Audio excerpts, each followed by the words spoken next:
silence every word, but I will not be leaving quietly. No, I won't leave, I won't leave, I will not be leaving quietly. You can mock me, try to outsmart me, you can shame me and try to blame me, you can do your best to shut me up, but I will not be leaving quietly. No, I won't leave, I won't leave, I will not be leaving quietly.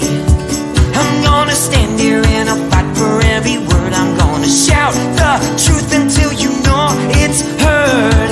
I'm gonna stand here and I'll fight for every word. I'm gonna shout the truth until you know it's heard.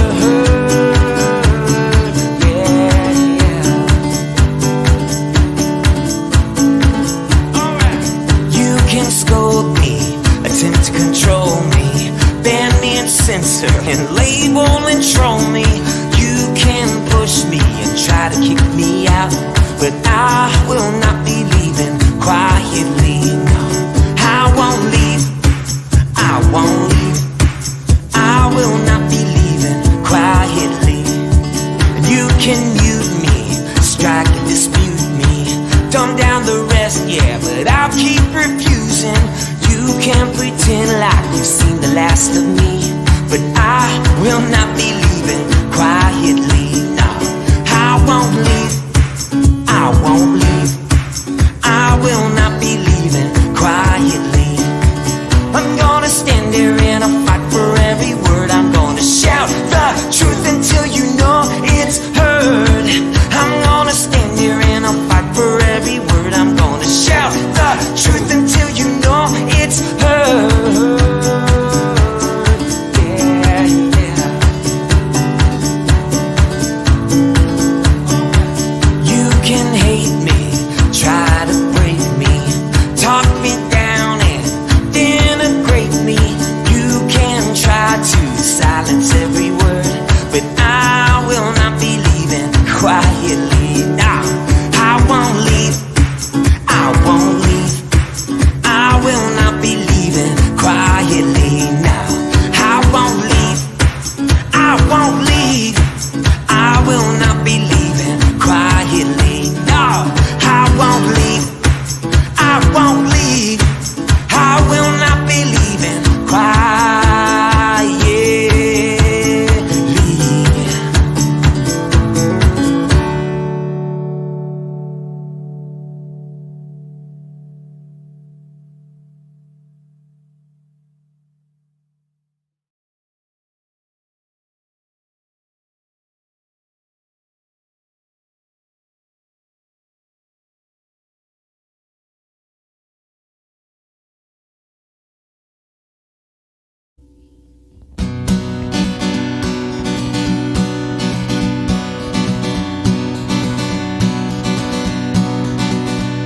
I was born on a Dublin street where the royal drums do beat, and the loving English feet, they walked all over us.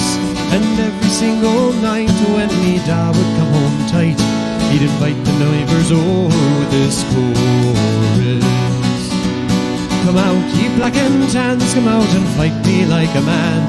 Show your wife how you won medals down in Flanders. Tell her how the IRA made you run like hell away from the green and lofty lanes of Killishandra.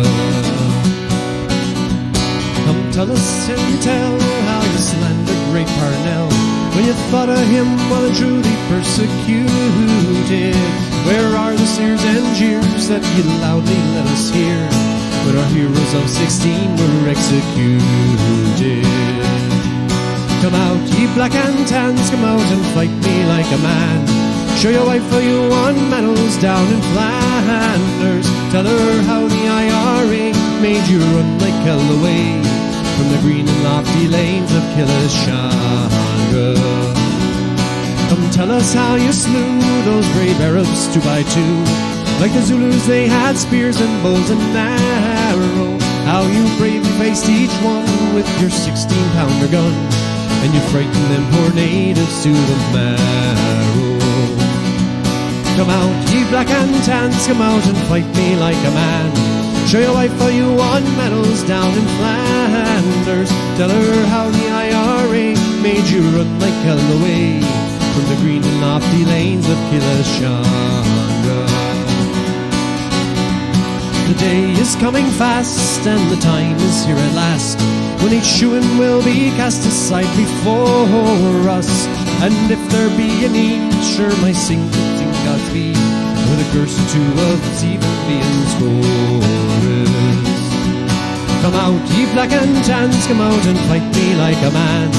Show your wife how you won medals down in Flanders. Tell her how the IRA made you run like hell away from the green and lofty lanes of Killeshandra. Come out, ye black and tans, come out and fight me like a man. Show your wife how you won medals down in Flanders. Tell her how the IRA made you run like hell away from the green and lofty lanes of Killeshandra.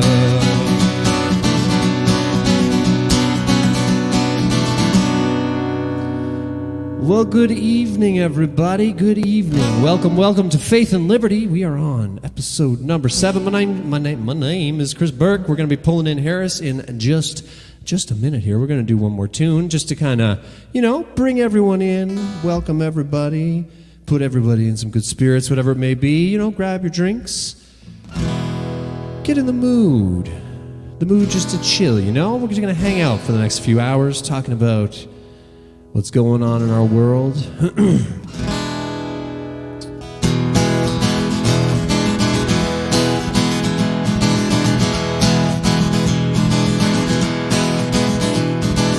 Oh, my heavy times, everybody's angry, living lies, and you broke folk think you're gonna save the day. You've gone out of your damn mind, kids. Nobody cares about what you say. So you scream, oh please, look at me, living through an iPhone TikTok dream. Rape me, take me, grade me, pay me, begging for attention. Boo-hoo, you've gone out of your damn mind, kid. Nobody cares about what you do. Wanna play the victim, wanna be the hero, looking like a miserable, confused weirdo. Think you got it figured out with everybody else, and you don't even know yourself. All your selfies ain't no revolution, they're slowing down your revolution. I suppose I need to apologize, and if I don't, you'll hope and wish I died. Oh, cool, another rule made up by a teenage rebel who loves big tech, big farm, big dub, big laws. Gonna talk about it on the new blog. You've gone out of your damn mind. Nobody cares about what you want. So you cry, not true, I'll fact check you, getting your opinion approved by some desperate, faceless, nameless, brainless intern writer for the fake news. You've gone out of your damn mind. Nobody cares about what they say. Think you got a voice, think you got a choice, think you're something special in the corporate white noise. Tweet this, post this, gram this, talk that, swipe left, tube here, not that. You think that they're on your side, they only share what they decide. They're just part of the corruption that's peddling crap for mass consumption. Oh geez, you label me, your tolerance is so extreme. Which one do I get to be, a fascist, bigot, or Nazi? You're out of your damn mind, kid, 'cause I don't care about what you think. Oh, my heavy times, everybody's angry, living lies, and you broke, don't think you're gonna save the day. You've gone out of your damn mind, kids. Nobody cares about what you say. You've gone out of your damn mind, kid. Nobody cares about what you say. You've gone out of your damn mind. Nobody cares about what you say.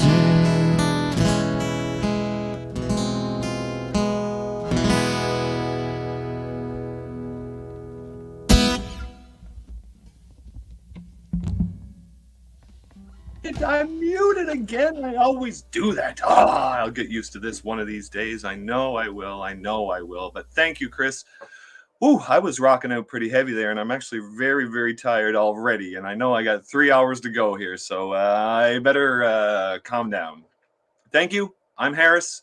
That was Chris Burke. This is Faith and Liberty. This is number 777.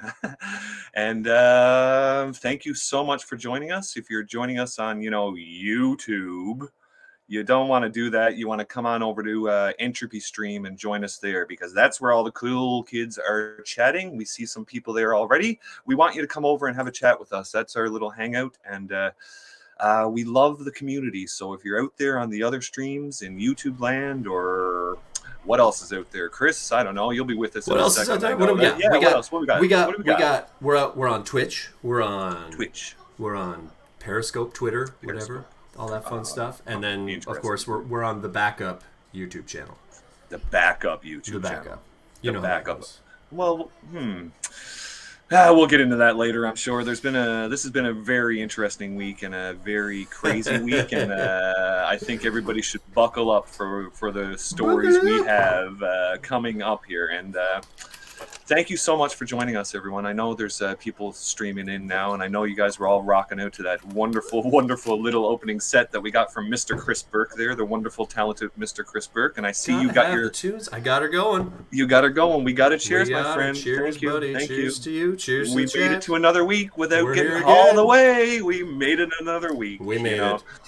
One of these days we know that maybe even next week. By next week, we could be hauled away for wrong things. So, cheers to you, and we'll see how it all goes. Indeed. You know what? I was talking with a friend of mine today. I haven't talked to him in a very long time, and found out this morning that he's an other.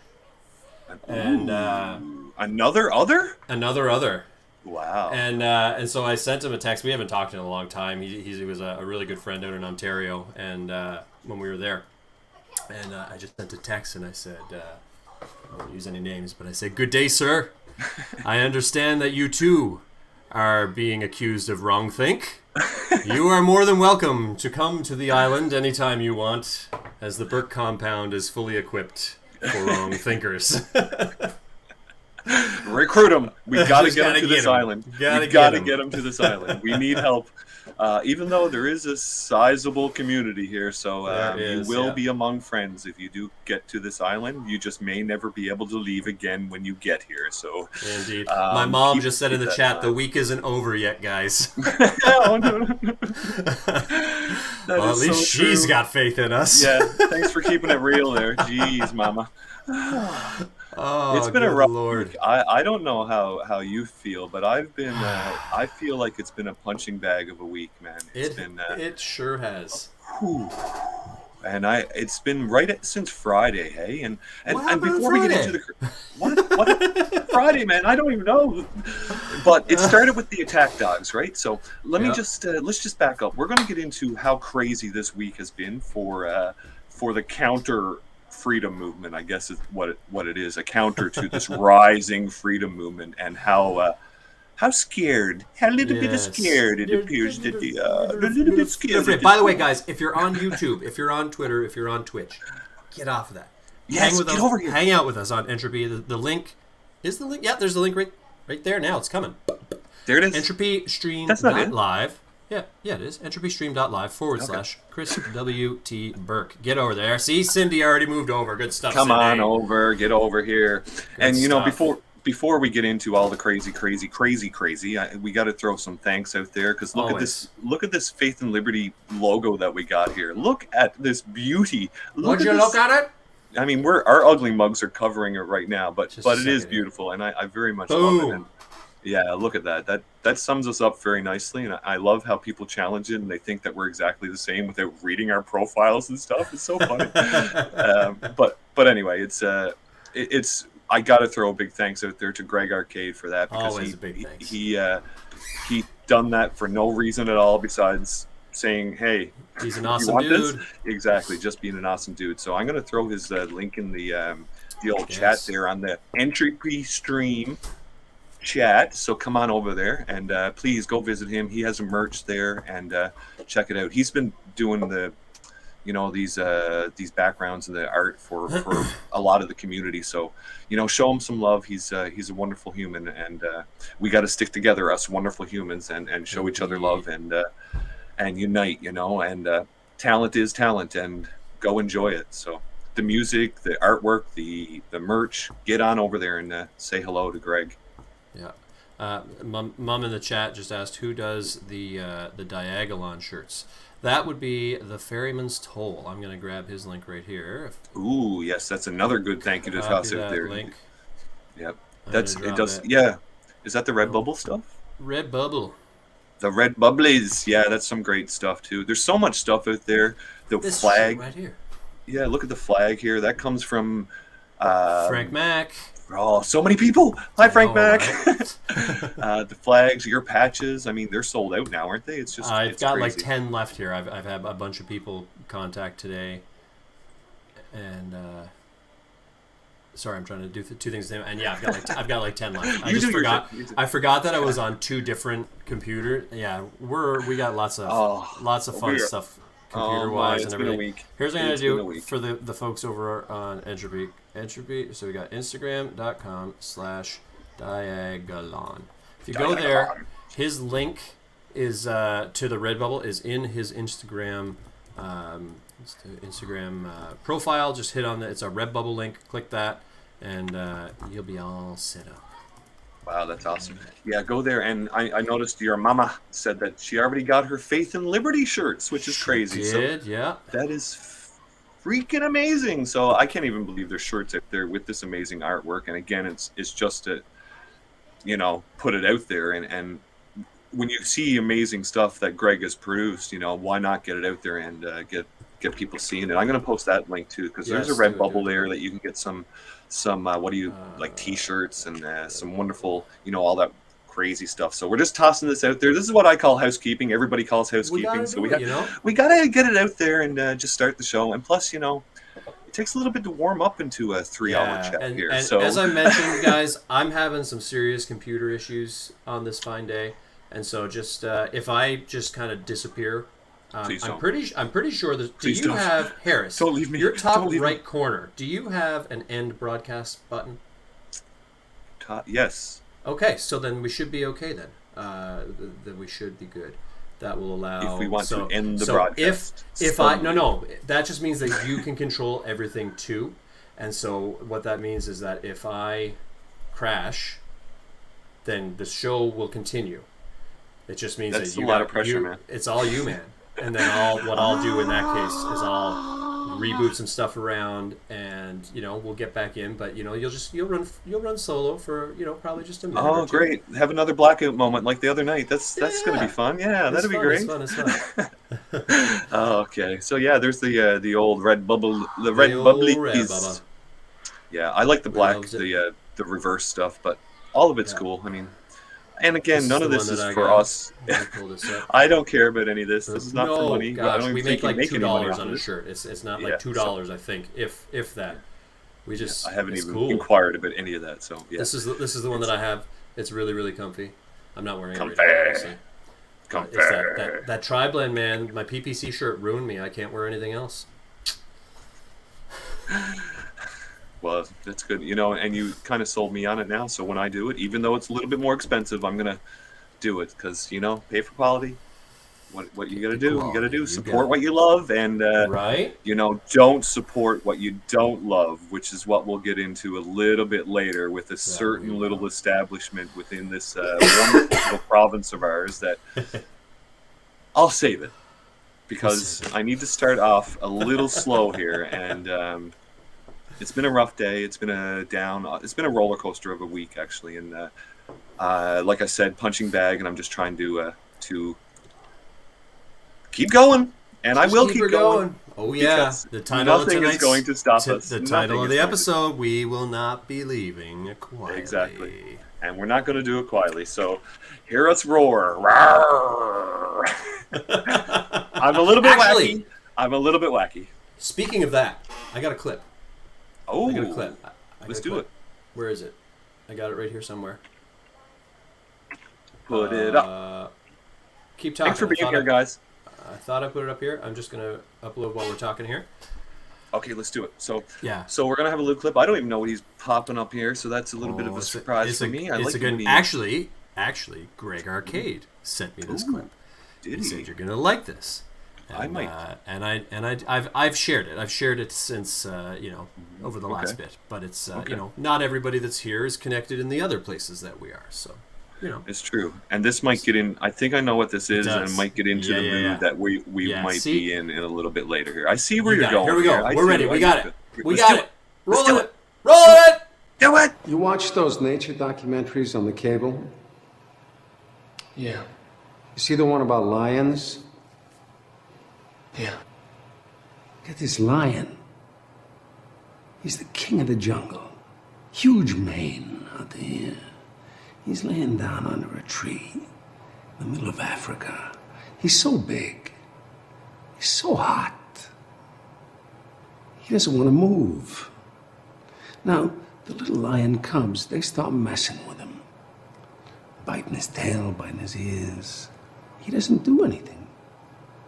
The lioness, she starts messing with him, coming over, making trouble. Still, nothing. Now, the other animals, they notice this, and they start to move in. The jackals, hyenas, they're barking at him, laughing at him. They nip his toes and eat the food that's in his domain. They do this, and they get closer and closer and bolder, till one day, that lion gets up and tears the shit out of everybody, runs like the wind, eats everything in his path. Because every once in a while, the lion has to show the jackals who he is.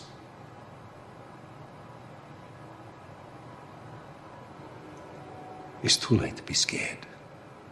It's time to kill. I'm going to the other room. You come out when you're ready.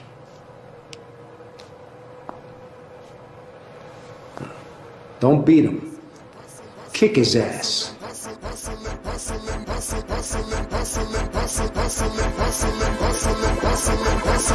Every day I'm hustling. Yeah. That's true. And right now we are going to kick some ass with our words and our passions and our desire to have freedom. And that's exactly what we're doing. We have to keep going, and we have to not be quiet. We have to not go quietly. And that is exactly what is happening. We're seeing the jackals certainly nipping at the toes and nipping at the children. So we have to keep that in mind, that we have to just keep it in mind that the all-out assault is relentless on our society right now, and it's there's a lot to deal with, and the frustrations in people are rising, and there's certain segments of society that do not care that this rising conflict is happening. So we have to keep going and have to push through all this. And the other people have to realize that lions roar. Can only be pushed so far, right? Mm-hmm. What that means, all that means right now is that we're going to peacefully stand and make our voices heard, right? So we have to be seen. But in saying that, before we get into anything, I just want to speak to our community here that people are getting tired, and we need numbers. I know there's a lot of people out there. I know you're out there, and I see it all across Canada. People are rising up. But I know there's a lot of people that are afraid right now to show their faces or show their voices or just be seen. But we're at the gates now. Yeah. And we're going to go over how much conflict and difficulty it's been just to get messaging out. And we're seeing the gate now. We've seen them announce what's coming. Yep. And I need to see my community's faces standing up. Yeah. All year, right? All year, everyone has had a line that they've said, this is my line. I'm going to stand up when this happens. Right. It's here, folks. The line is here. This is it. The vaccines are here mandatorily for a lot of people. The segregation, we'll talk about that in a minute, I'm sure. The segregation is officially here. It is happening. Oh, it's here. Happened directly to my family. And it's the time for sitting back is no longer. When we rally together, or when we gather at the cenotaph, or when we gather outside the premier's office, we need those faces. There's a lot of people in our chat that are a part of PEI. You just got to get out. People need to know that there's more than 20 of us. People need to know that there's a big mass here, because there's a big push happening right now here on PEI. People are getting scared, meaning politically. People are getting scared politically about what's happening, and absolutely there. We need to show that we're here, and meaning those who are here for freedom, those who are here, they don't want mandatories. That we're not anti-vaxxers. There might be anti-vaxxers within our group. But as a I'm not an anti-vaxxer. I'm vaccinated from not the current ones, but I'm vaccinated. My kids are vaccinated. This is the what they're trying to push. This is what the media is pushing about us. Not anti-vaxxers. We are pro-choice, pro-freedom, get rid of the lockdowns, because they're destroying people's lives. They're destroying the economy. They're destroying our province. I just read, every now and then I'll kind of flick through Twitter, and I read a tweet. I think yesterday was BC's first day with their vaccine passport, and I read a tweet at the end of the day that said that shops saw a 50% decrease on day one in sales from as of having the vaccine passport implemented. And so I mean, this is here. It's no longer a theory. It's no longer I'm even over the fact that a year ago we talked about it and we warned about it and we said this is coming. I'm over that. It's here. Me too. We got to take care of what's here. It's here now. It doesn't matter with the past. You got it. I don't care that people call me. I mean, to myself, I'll chuckle and say, "Ha, that person called me crazy," and now they're asking questions. But we're not about that. We're not here to rub it in your face. Every now and then we might send out a little tweet here and there or something like that, and something like this. Well, I just want to say that I told you so. I told you so. I told you so. I told you so. I told you so. Yeah. Well, I just just every now and then there's like a little Oh God, I so needed that. Holy cow. Wow, what rocked me back. Okay, Harris is back. Oh, goodness. Thank you for that, my friend. Okay, so if you guys are on YouTube or one of those other crappy ones, get over here to Entropy Stream and chat to the people here, because we have a lot to go over here, man. Go check out the full video of that, by the way. Yes, Chris sent to me hilarious. A little while ago, and it was very good. Okay, so I needed that because we might ramp into a craziness here, and it's I think the theme of tonight is the pushback that we've received since certainly Maxime Bernier joined us last week. And again, Max, I'm sure you're sitting down watching this right now, so thank you for joining us last week. What a boss. Yeah. But thank you so much. If you ever do see this, we truly appreciate that. And, we got a lot of good comments from people who did see it, and it was shared quite a bit. And I think the people of PEI certainly got to see what you had to say, and I'm very grateful that you got to speak to them. So thank you. If you haven't seen that, anybody who might just be tuning in for the first time, I'm Harris as Chris Burke. That's Chris Burke. And, this is Faith and Liberty. We've been doing this for a little while, and we had Maxime Bernier as a guest last week. So go check out the channel, the YouTube channel, and check that out, because it was a fantastic moment for me. To interview a federal leader. It's I'm a big political nerd, so it was a big moment. Bias aside, I wouldn't care who it was. Yeah. I'd sit down and interview Trudeau right now. Oh, it would be amazing. But check out the restream of it. There's I don't think my Grammy's here. Mass fuckery going on with channels and getting banned and all that sort of stuff. So if you go to chrisburke.me, I've got a direct link right in there to the replay of the whole stream, and then you can also, if you just want to focus in on the Maxime interview as well, there's a link for that. We're we're transitioning things over to Rumble. But I'm also my computer's about to blow up, and so I can only do so much. And so it's I'm hoping to hear back from the computer shop tomorrow, and we'll get this bad boy fixed, and nothing will happen, and we won't lose anything. But yeah, go to chriswtburke.me, chriswtburke.me. There's links there for everything. There's links to the merch shop as well in there, to the YouTube channel. That's it's currently locked. That's why we're streaming to the backup channel, which sucks because when it goes to the main channel, there's like almost 2,000 people following me on YouTube, and so nobody's getting this notification. But it is what it is. We'll upload it later, and people can watch the replay of it, and it's all good. But yeah, chriswtburke.me, easiest way to find things, because I link everything. In the Telegram link is in there, t.me/findyourfriendspei. That's where we hang out the most. We spend a lot of our time there chatting with people, building community off the web with those people. We've got doctors, we've got farmers, we've got electrical people and security people and cops, and we've got it all. We got grandmas and grandpas, we got little kids, and it's great. We have them all. We do. We're collecting them all. Mm-hmm. Did I tell you about that? I don't know. So these are our Diagolon patches. Yeah, I love them. Show it closer. Show it closer. Boom. Yeah, look at that. Just a second here. Oh, what are you getting? What is it? What is it you got? I love that. Yeah, look at that.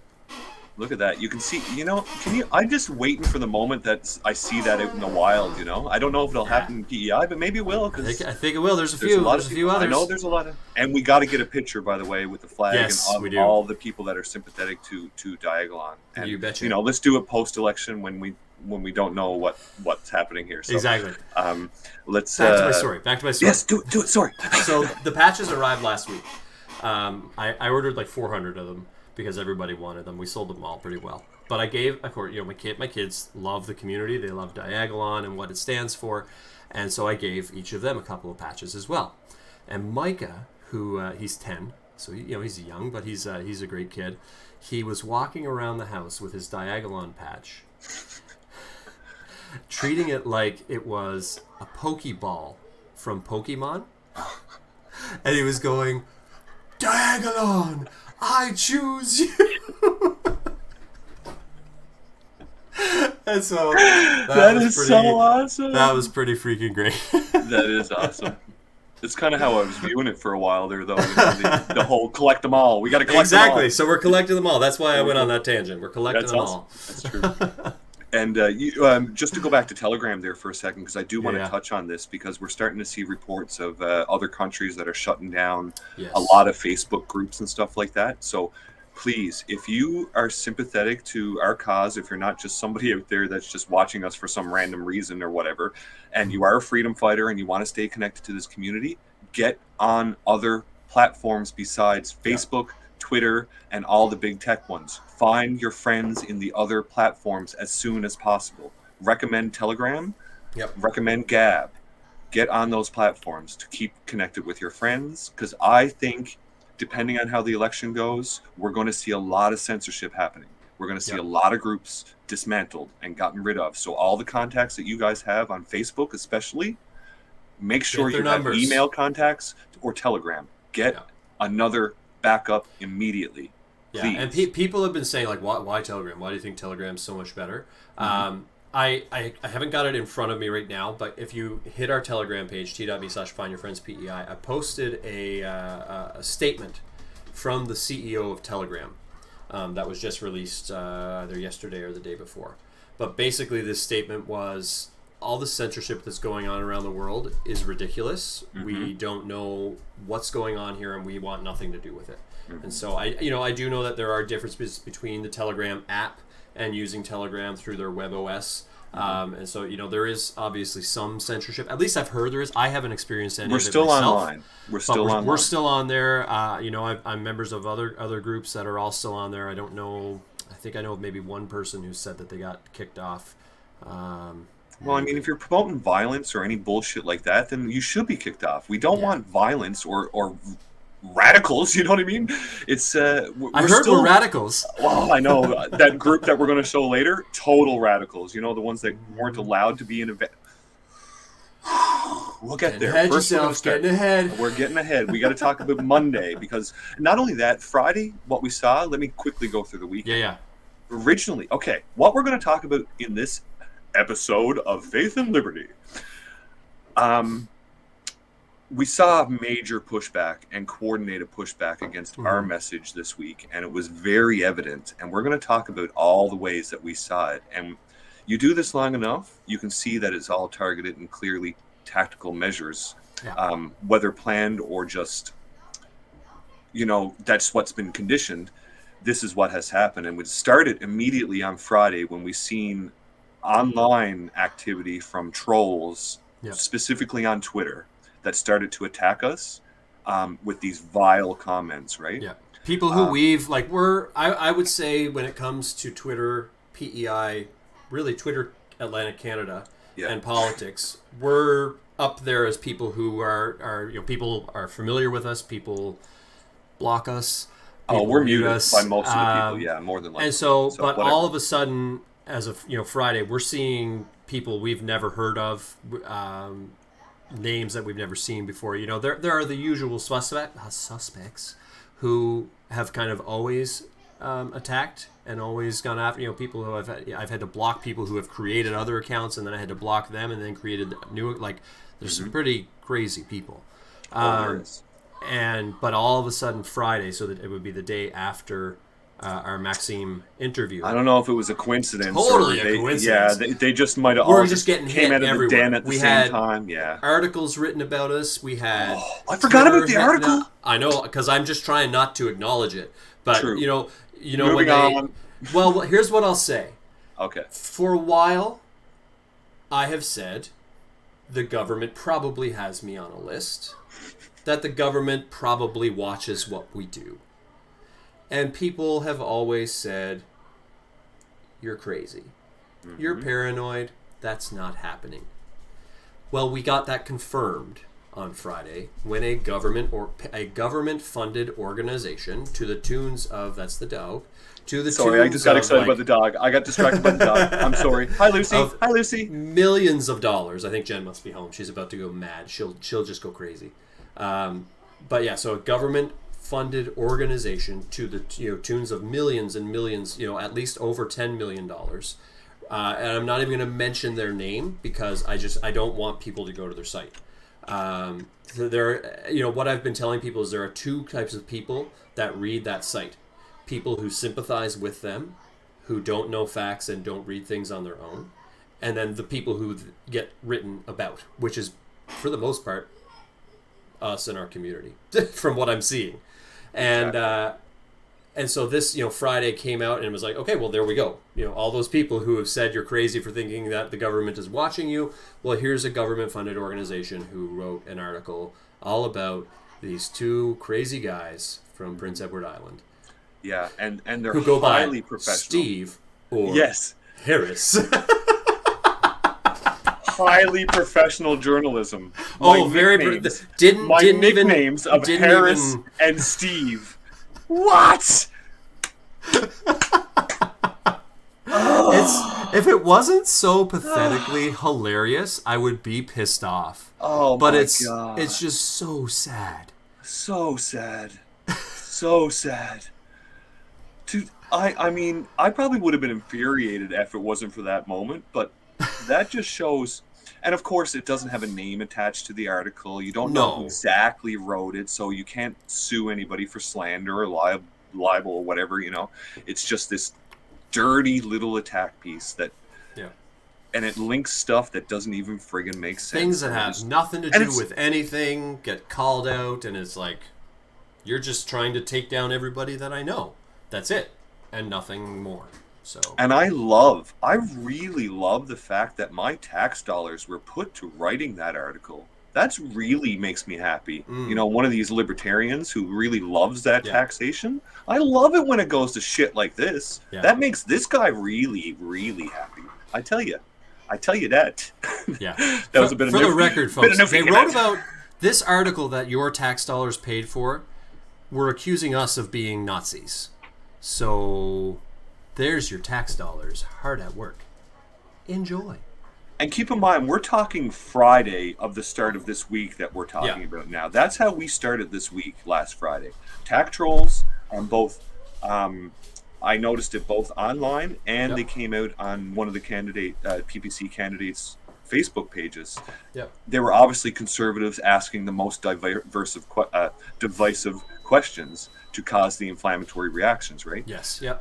And it all happened at once on that weekend. Friday and Saturday, it all went rah. So it's like they put out a call to, okay, online attack dogs, sick them, get them. because, and it was just like that because it just went rah. Really, everybody all at the same time. Like people who in theory wouldn't even know that we were having Max on the show. People in theory who don't even have a clue who we are. All and on surely the same didn't watch day. It. And surely did not, because if they did, then they wouldn't have tweeted the things that they tweeted, and wrote the articles that they wrote. But like, so pathetic. Yeah. And that continued most of the weekend. I found I kind of took a break this weekend. I was really tired after Thursday, and and then Friday came with that article, and that punched me in the face. And then the attack dogs, we were trying to fight them off, and just. All I'm doing is saying, man, this is examples of vile nature in our society. All you are is example of the vile nature that's in our society, because they are. They're this crap that they're saying, this vile hatred and this love of segregation. All of a sudden, it's vile. It's vile. It's vile. And this is what we've been faced with this weekend and all this week from a lot of people. And there's some nice ones out there that do it very tactfully. Yep. But they're still doing it the same way. Ultimately it's the same thing in the end. Yeah. Yeah. And, obviously I'm a little frustrated by the level of we can't even have a conversation. They will not talk to us about what we're talking about. All they do is inflame, slander, and censor. This is it. This is the only tools that we're ever. And I want to have the friggin' conversation. You might be able to convince me otherwise. Yep. Jesus, do you understand that? They won't, and they call you out, they slander you, and then they block you, so you can't even respond to it if you wanted to. Exactly. Carrot said in the chat, did they say anything about your song choices? Yes, we have a Nazi sympathizing song as well. We're actually going to sing it for you guys a little later. Oh, but, yes. Indeedy, we will. Proudly it will be done. Yeah. And not because it's a Nazi song. I didn't mean to not in the slightest. Oh boy. So this is our life right now. And you know what was funny? I don't care. Do whatever the fuck you want. Seriously. Do you know what the rationale was for it being a Nazi song? Was that it's by a band that they think has Nazi ties, though they can't find any information about them online beyond a couple of podcasts to verify that this band has Nazi ties. And so again, it's the news source using the news source for the news source. And it's just like... That sounds familiar. It sounds like, a candidate who might take a picture of a sign that had a Nazi symbol on it and then use that as some sort of symbol of the existing hatred that's in society. And that's proof of it, apparently. One sign. So that kind of sounds like something that might happen in society. I don't know. Yeah. It's funny, when, first of all, we're referring to here on PEI, there was I'm referring to something that happened on PEI. Yes, of course I am. there was a liberal sign that got tagged, with Nazi symbols and swastikas and stuff like that. This is something that has literally never happened at PEI before, that at least that I'm aware of. People just don't do that. People have better things to do. Nobody goes around defacing political signs at elections. I've never seen it. I know I've only been here for 10 years, but we've had a few elections in that. And I've never seen it. And all of a sudden, the year that the PPC is here, the first year that we're here, all of a sudden, this is showing up on a sign. I'm sorry, but that's a major red flag to me. And then red flag number 2 was there was one article about it, and then nobody talked about it again. Because all the comments on the article were, bullshit, bullshit, bullshit, bullshit. Look, you guys did this yourselves. You're trying to start a fight. I have zero proof that it's bullshit or that it was a planned marketing campaign, but I will say that I have been part of a lot of political organizations, and I've helped a lot of candidates in both political stuff and Yep. activism. And I've had a lot of discussions on guerrilla marketing campaigns. So I do know that there's some very dirty tricks that happen. And I want to say that that is not evidence of anything besides vandalism. And if you truly cared about a violent wing in society, you would have put a camera there like you have everywhere else so that you can potentially catch this person. You didn't even tell where this location was. You did not alert society that there's potentially this radical nut job out there. You did nothing besides use it to demonize a certain wing of society with zero proof. So next time, if you're going to do it, if I were to do this in a marketing campaign, and I have no proof that this is what it was, it could have really been somebody who tagged this. It's possible. It probably is likely. But next time, if you're going to do it, get a supporter to take a picture and tweet it, and then you retweet that. That's a better thing to do instead of putting it out from your own profile, you know? Yeah. So just tips for future dirty marketing campaigns, if that's what it is. I'm not saying that's what it is, but I know it does happen. So I just want people to think about this. A little smell about it. It's pretty smelly. Yeah, it's pretty smelly. And I can't prove it one way or the other, and I can't prove that it was not a violent wing in society. And if it is a violent wing in society, I would like to identify that person as well. Yeah. I am not looking for those others, to put it that way.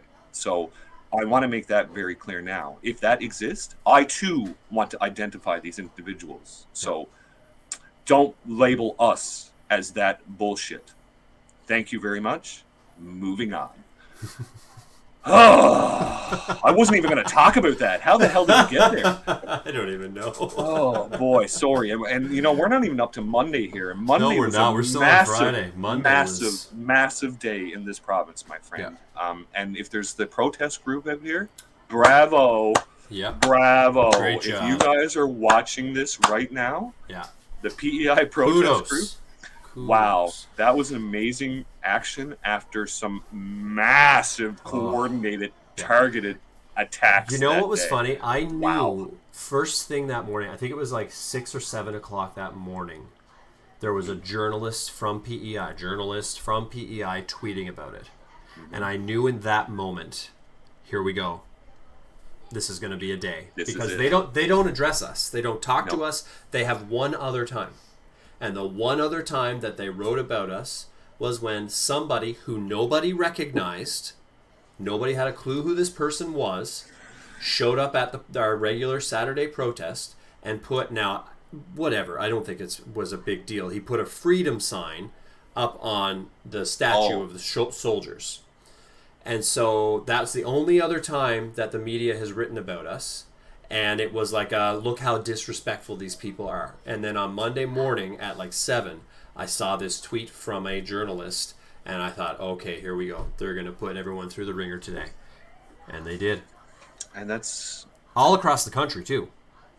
But that's the dirty stuff that I want to keep exposing here on how easy it is to write an article using just unsubstantiated crap or just random images to inflate. Like we saw it across Canada with somebody showing up with some flag at a protest or something. And of course the whole protest got demonized.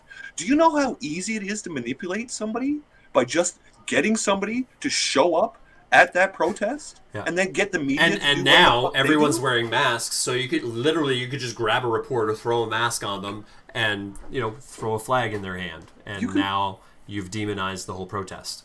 I would probably do that for $50 or whatever, just to go do it. You know what I mean? People do stuff for money. It's $50.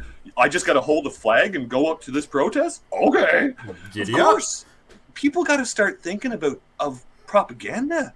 Yeah. Do you know that they learned a lot about how to sell Coca-Cola on mass psychology? You think they're not using that in media and news? Yep. Come on, people. And I know I'm talking to the choir here, but it's time we all start learning how the media is actually speaking, because once you understand it, you see it all coming. You can read right through it. And if we, maybe you're new to this. Maybe you just woke up this week. So we're talking to you and maybe trying to help you. You're not even awake yet. You're just curious what the heck's going on. Exactly. And if you're curious on YouTube or Twitch or Periscope, come get curious on Entropy. So come on over here. Hey, that was a pretty cool segue, wasn't it? It was beautiful. entropystream.live / Chris W.T. Burke. It's in the description. It's rolling around somewhere. It's any second now. It's going to scroll down here and you're going to see it. Join all the cool kids over on Please Entropy. come over here.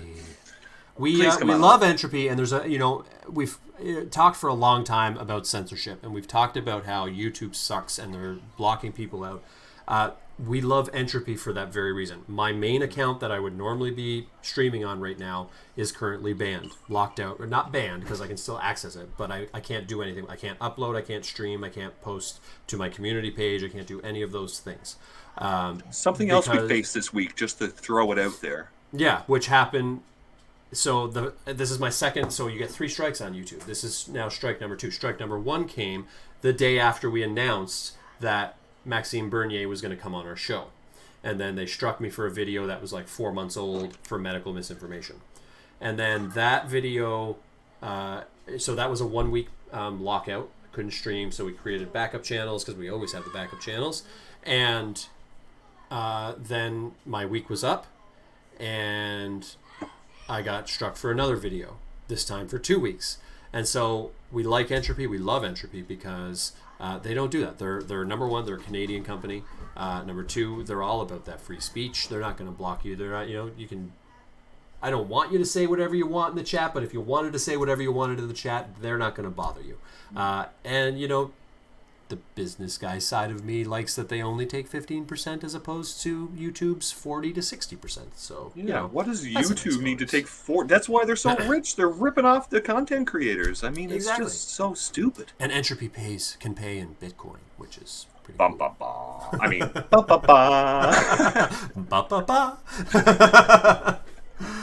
Oh, goodness. Okay. So yeah, it's just I want to get back to the protest here, or not the protest. We're gonna actually the orchestration. The orchestration of that day, because I really want to focus on that, and we have some footage of the protests that happened that day, and some discussion of the second protest, which featured the premier coming out to finally talk to these people. So just to preview that is coming in a little bit. We were going to talk about it in the first hour, but apparently we have a lot to talk about. So time is I do want to talk about the coordinated message, though, because this is very important, and I believe it's something that we touched on in episode 2 in one of our I believe our best segments to put together, and it was so early on because we had a theme, and it's very important to understand the propaganda. If you don't understand, this is our biggest challenge in making people understand that there is a conspiracy within the coordinated message of media and big tech. People, until you understand that, you can't get any of this, really. That is one of the first levels to unlock in the million levels in understanding. So many levels. So many. And I think Monday, to focus on Monday, and before I talk about that, go back and watch episode 2. I don't know the timestamp, but I think it's in the 3rd segment or something like that. And we do talk about this coordinated message in big tech and media. And how it's propagated, and it's the mass mind control type stuff, right? Mm-hmm. And we've seen it very clearly all year, but Monday we certainly saw it. Just talk for a second while I drink, will you? Yeah, you betcha. So for me, it started out. I got DMs from 2 different journalists. These are we reach out to journalists often because we want to have our side of the story sure. They're constantly labeling us as things like anti-vaxxers or racist or whatever it may be. And so, I mean, Harris and I reach out to them quite often. We tag them in our videos and stuff when we upload them, but they never reach out. They never even say thanks for the link. They just never reach out. And then when I woke up Monday morning, I had DMs from a couple different journalists from the island, and I was like, okay, well, here we go, it's going to begin. And then there was a I don't even know who apparently an island celebrity of some form, influencer. An influencer. We all know about those influencers. They're just lovely people. Influencer reached out to me too. This person was doing like a PR stunt where I'm assuming she has like a wealthy family or something like that. And so her family or her company or what, this is how much I know about this person. They were gonna buy coffee for all the staff at the hospital, as Thank I you. don't really know. Thank you to try and, it was like a counter to the protest. Not that it was that was a protest. It was a rally that wasn't blocking traffic, wasn't blocking doors. They were on a sidewalk, like, more than 100 feet away from the hospital. But, this was just a PR stunt for her. Really, it was an opportunity to get her name out there. And I think her name was Amber or something like that. Amber is so good. Look, she's buying coffee for everybody. And so, so then, she's reaching out to me too. And I'm like, who the hell are you, first of all? But then, like, her and I actually have a really good conversation for like half an hour in the DMs. And, I explained to her, like, you're labeling us in your big promo here that's now got thousands and thousands of views and retweets. You're labeling us as anti-vaxxers. I said, that's not what this is. This protest has nothing to do with that. We're here to support medical staff who have been fired. We have medical staff on the island who said, I don't want the vaccine, which we've always, choice has always been a thing. We've got staff who we're trying to support and show that we're here for them. And that's what we're doing. And we had this great conversation about that. And she actually even agreed with me that she believes that it should be a choice and that sort of stuff. But then continued to tweet. And not only did she not retract that we're all anti-vaxxers and blah, blah, blahs, she continued to tweet throughout the day her promo of her, her virtuous, thing that she's doing and buying coffee for people, continuing to label us that way, despite having a very, genuine, honest, not rude conversation with me in which I explained to her, we're not what you're saying we are. And so it was just like, what was the point of that conversation? Like, You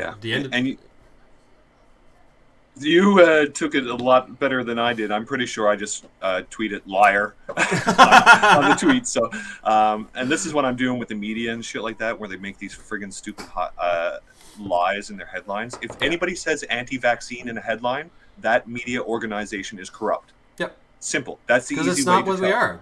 As I said at the beginning, there might be people in the group that are anti-vax. Of course. But you know what? There are people in the Conservative Party who are anti-vax. There are people in the Green Party who are anti-vax. There are people in the NDPs. I would too. They used to have the healthy, right? They were all about natural health. So I would imagine there are probably legitimate anti-vaxxers in every single party. Of course. That's not what we're representing when we come together. That's just a element of our group. That is the attack that we're facing constantly. This is what I'm trying to say. We are constantly under attack by a narrative that is bullshit all the time. All the time. And just to back it up, on Monday, this protest was the Canadian frontline nurses who organized this, and it was the second one this month. The first one was a massive, massive success all across Canada, including PEI. Go back to a few previous episode, we did cover that quite extensively. We were there. Chris and I were there. And all this bullshit from the media saying that we're disrupting traffic or being rude to people or blocking people getting into the hospital, none of that happened. We were closer to the side of the highway than we were the hospital. We were very respectful, and there was a lot of traffic that were supporting us as well. So that, if a media organization has said that, they are lying. And they are lying because they were not there. They did not show up. They did not ask questions. So how can they say that something happened? Because if it did happen, they would have been there. They would have had it on video. They would have had someone arrested. It would have been like, you don't block access to a hospital. You just don't. Of course not. And it wasn't promoted like that. No. Wasn't it meant to be like a silent The second one, yes, where the first one got so much backlash and things like that, they took some guidance from some things that happened across Canada with the silent protest, and they said, well, fine, we'll just do the silent, beautiful protest. And there was one in Toronto, I believe, it featured all the first line people, you know what I'm talking about, the first responders. And it was amazing silent protest. And that's what it was supposed to be on Monday as well. And I'm going to put the link to the Canadian Frontline Nurses when I get it here in the chat so that people can check that out. Yeah, look at that. Look at that.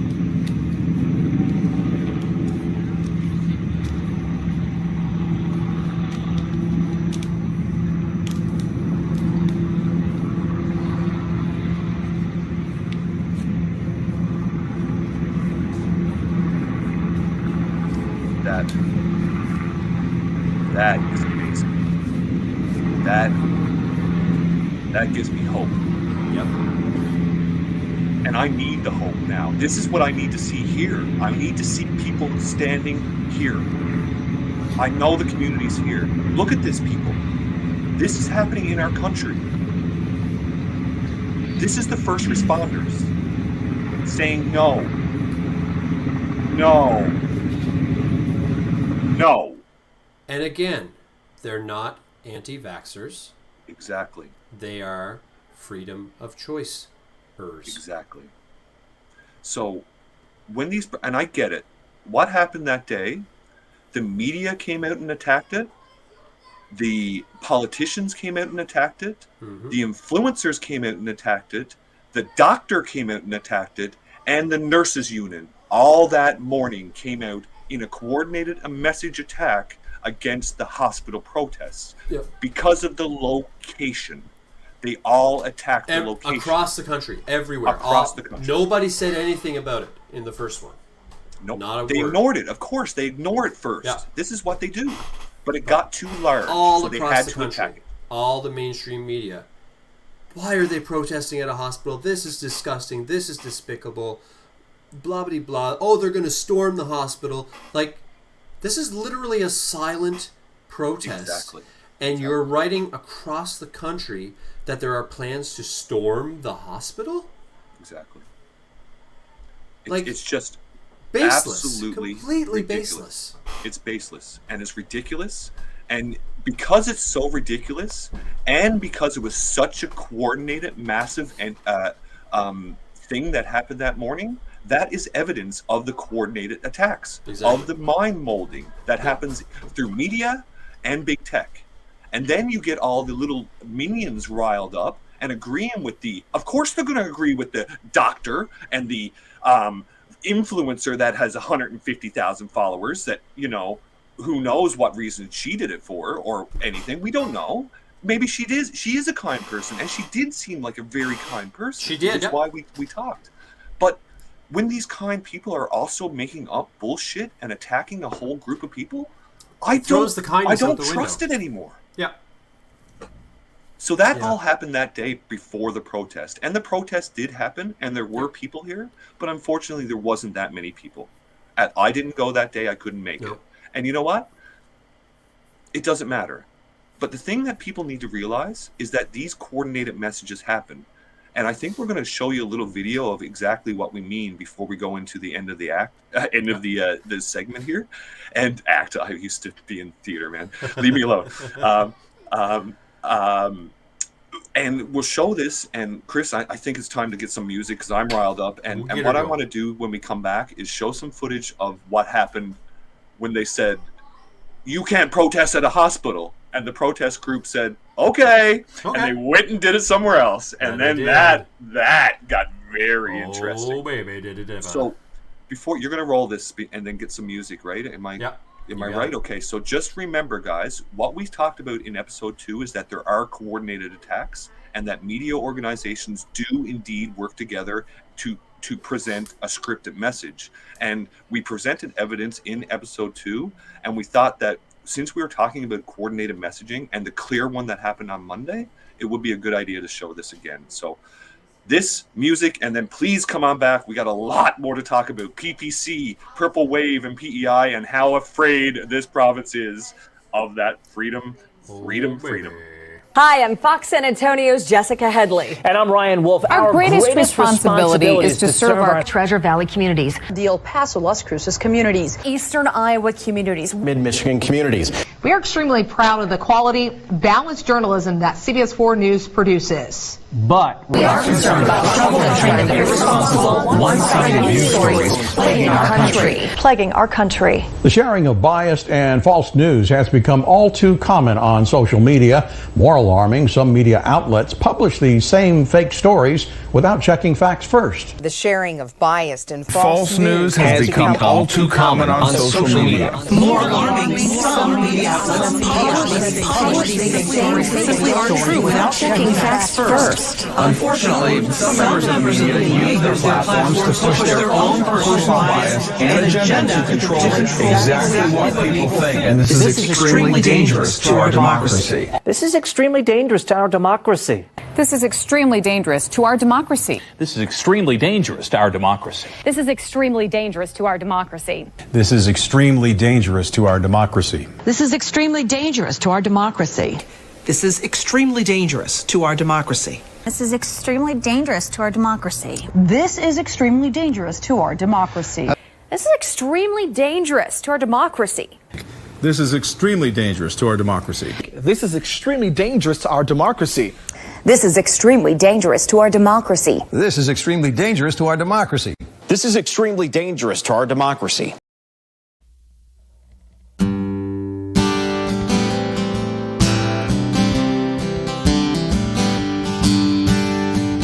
Mute up there, Harris.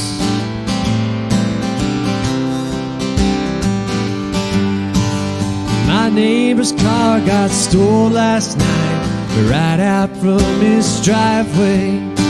We heard the dogs a barking, we never paid the man any mind. Mary said she's gonna lock the door now on when we go away. And I've been walking round this farm, wondering if it's time to get a gun. That's what I've been thinking. I could afford one if I did just a little less drinking. Time to put something between me and the sun. When the talking is over, it's time to get a gun. Last week a government man was there when I walked out of my back door. He said, I'm sorry to bother you, son, but it don't matter anymore. 'Cause even while we're talking, right here where we stand, we're making plans for a 4-lane highway and a big old overpass. Time to get a gun. That's what I've been thinking. I could afford one if I did just a little less drinking. Time to put something between me and the sun. When the talking is over, it's time to get a gun. Mary says she's worried about herself and the kids. She's never known anybody had a gun, and her daddy never did. But I think it should be up to me, 'cause when all is said and done, somebody's gonna walk into the night when I'm gonna be that one. Time to get a gun. That's what I've been thinking. I could afford one if I did just a little less drinking. Time to put something between me and the sun. When the talking is over, it's time to get a gun. When the talking is over, it's time to get a gun.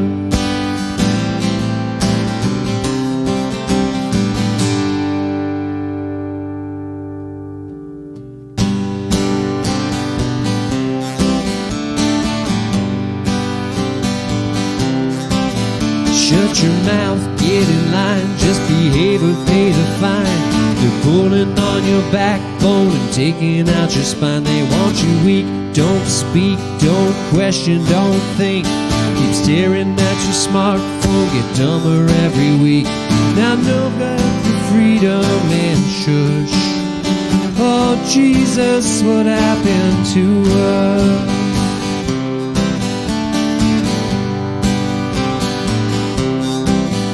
Leave the church, kill your faith, judge the skin and learn to hate. Make yourself the enemy, but call yourself a saint. Learn the rules, be a fool. Remove your kid from school and apologize for everything. Apologize for you. Now give the TV all of your trust. Oh Jesus, what happened to us?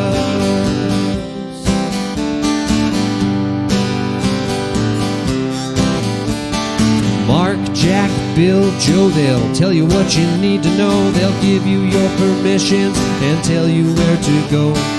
Lights, camera, action, edit, we're so pathetic. You believe it cause you watch it, you believe it cause they said it. Now everybody stay home and rust. Oh Jesus, what happened to us?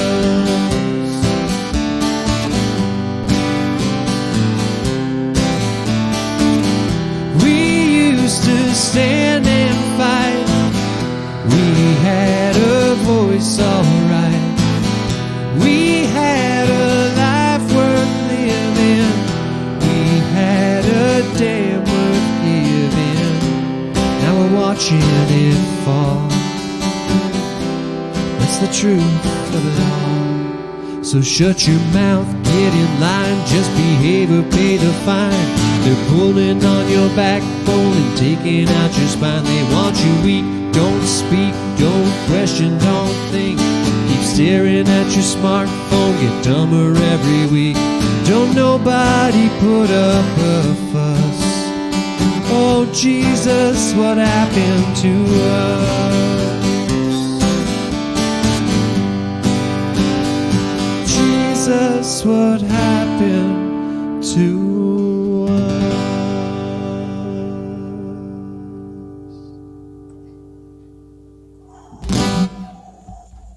That is a really good question, I think, Chris. What happened to us indeed? Not necessarily us. I guess something happened to us too, but or anybody in this chat probably, or any of the others, but what happened to us? Whew. Sometimes I'm overly hyper and really happy and excited about the incredible community that I've found, because this duality in life that I'm living right now and seeing this incredible tyranny being created amongst us is the most horrific thing I've ever lived through in my life. But the community and the resistance and the lovers of freedom that I've met over the last several months, it really is the most amazing thing that happened as well, you know? It's just such a crazy duality in such horror and such love.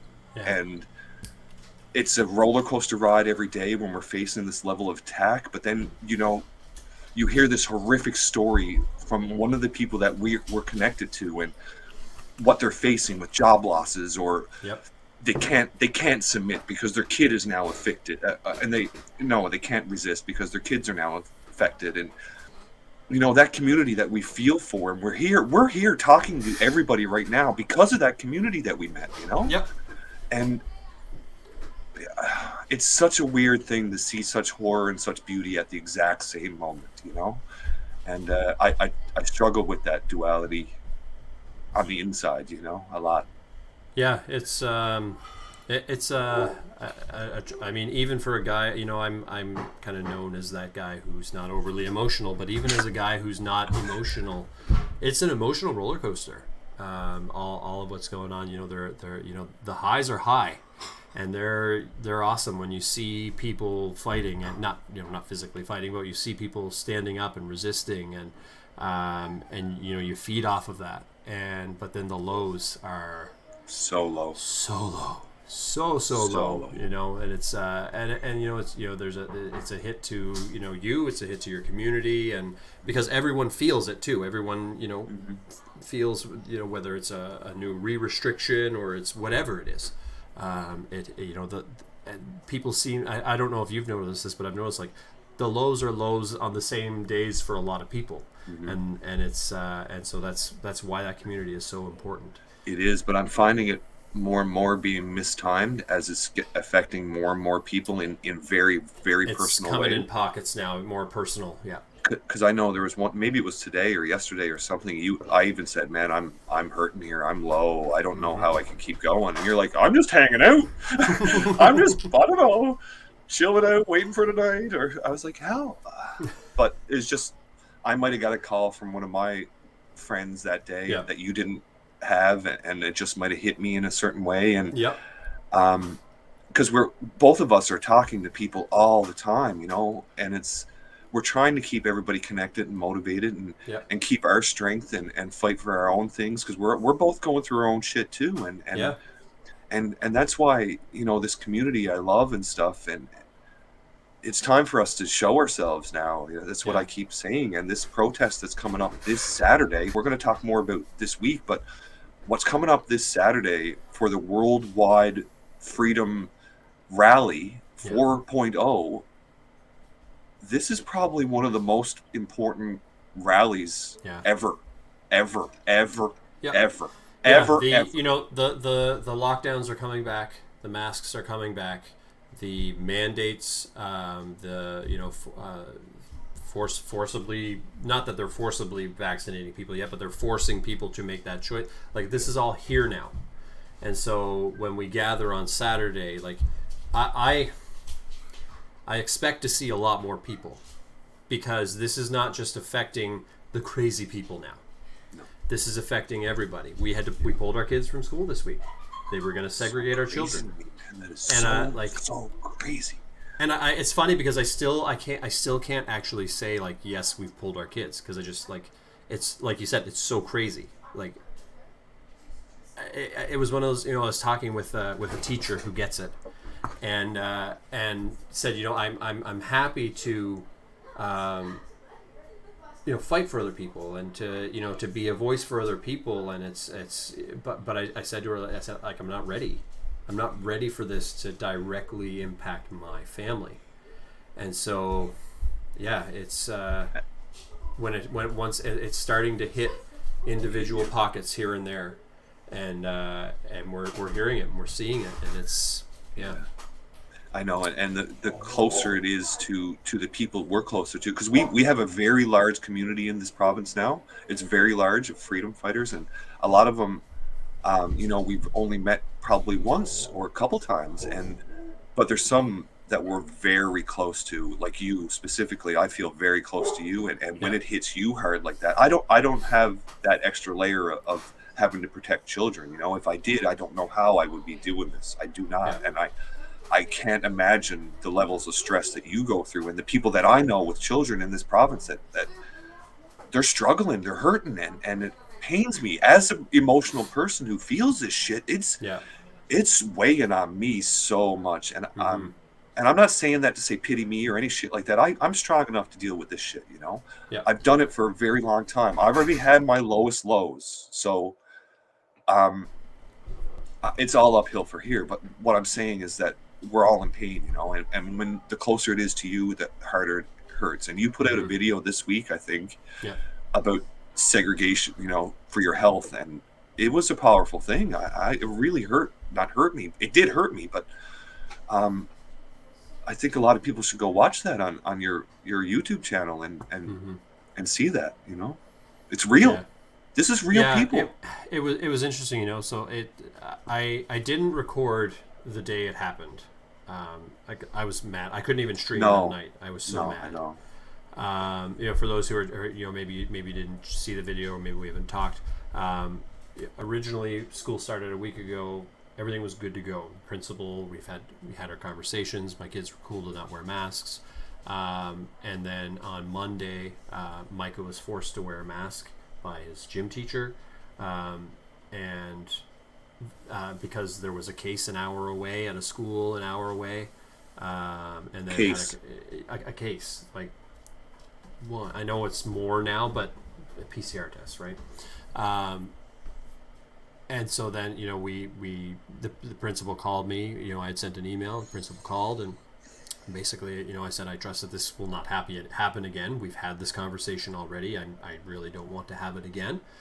And the response was basically because of the cases an hour and 15 minutes away, we have moved to a heightened level of bullshit. And so your kids can continue to not wear masks. However, they will have to sit together at the front of the bus. Which I realize isn't a big deal, but it's the little steps, right? Like, we literally did this in the 50s and 60s, and Rosa Parks said, hell no. And I'm not going to sit at the back of the bus because I'm different than other people. And they're literally trying to do this. And so we said, the hell with it. The kids haven't been back to school yet. Like Dr. Lulu said over on Periscope, it's the premise. Yes, it is. It's, if I give you this, then I'm expected to give you this. And then I'm expected to give you this. I think the precedent is the right word. But it's... And that's why the country... But it's not even setting the precedent. The precedent was already set and broken. Yeah. Shown that don't do this. Yes. And we're doing it. And it went for... So first of all, they had to sit at the front of the bus, which is the stupidest thing. So if it's because of the mask and the spit and whatever, every student on that bus is going to walk past them sitting at the front. So where's your scientific logic in that? But then it was also, if there's a transition between class, maybe they're going to music class or gym class or whatever, they would have to leave earlier, like 2 minutes ahead of the other kids, because science. Actually, I was told it was for the safety of everybody. And then I found out yesterday, there's another guy who's a part of our community whose kids are still at the school, and he's in Seth's what would have been Seth's class. He informed me yesterday that they're probably going to not allow his son to go to what's called IHT. So there's some classes that they're in grade 8. But there's some classes that, because we were a really small school, they don't offer them in our school, and so they bus to Montague, where they go to, I think it's the high school or something. I'm not really sure where they go, but that's where they do like woodworking and home ec and stuff like that.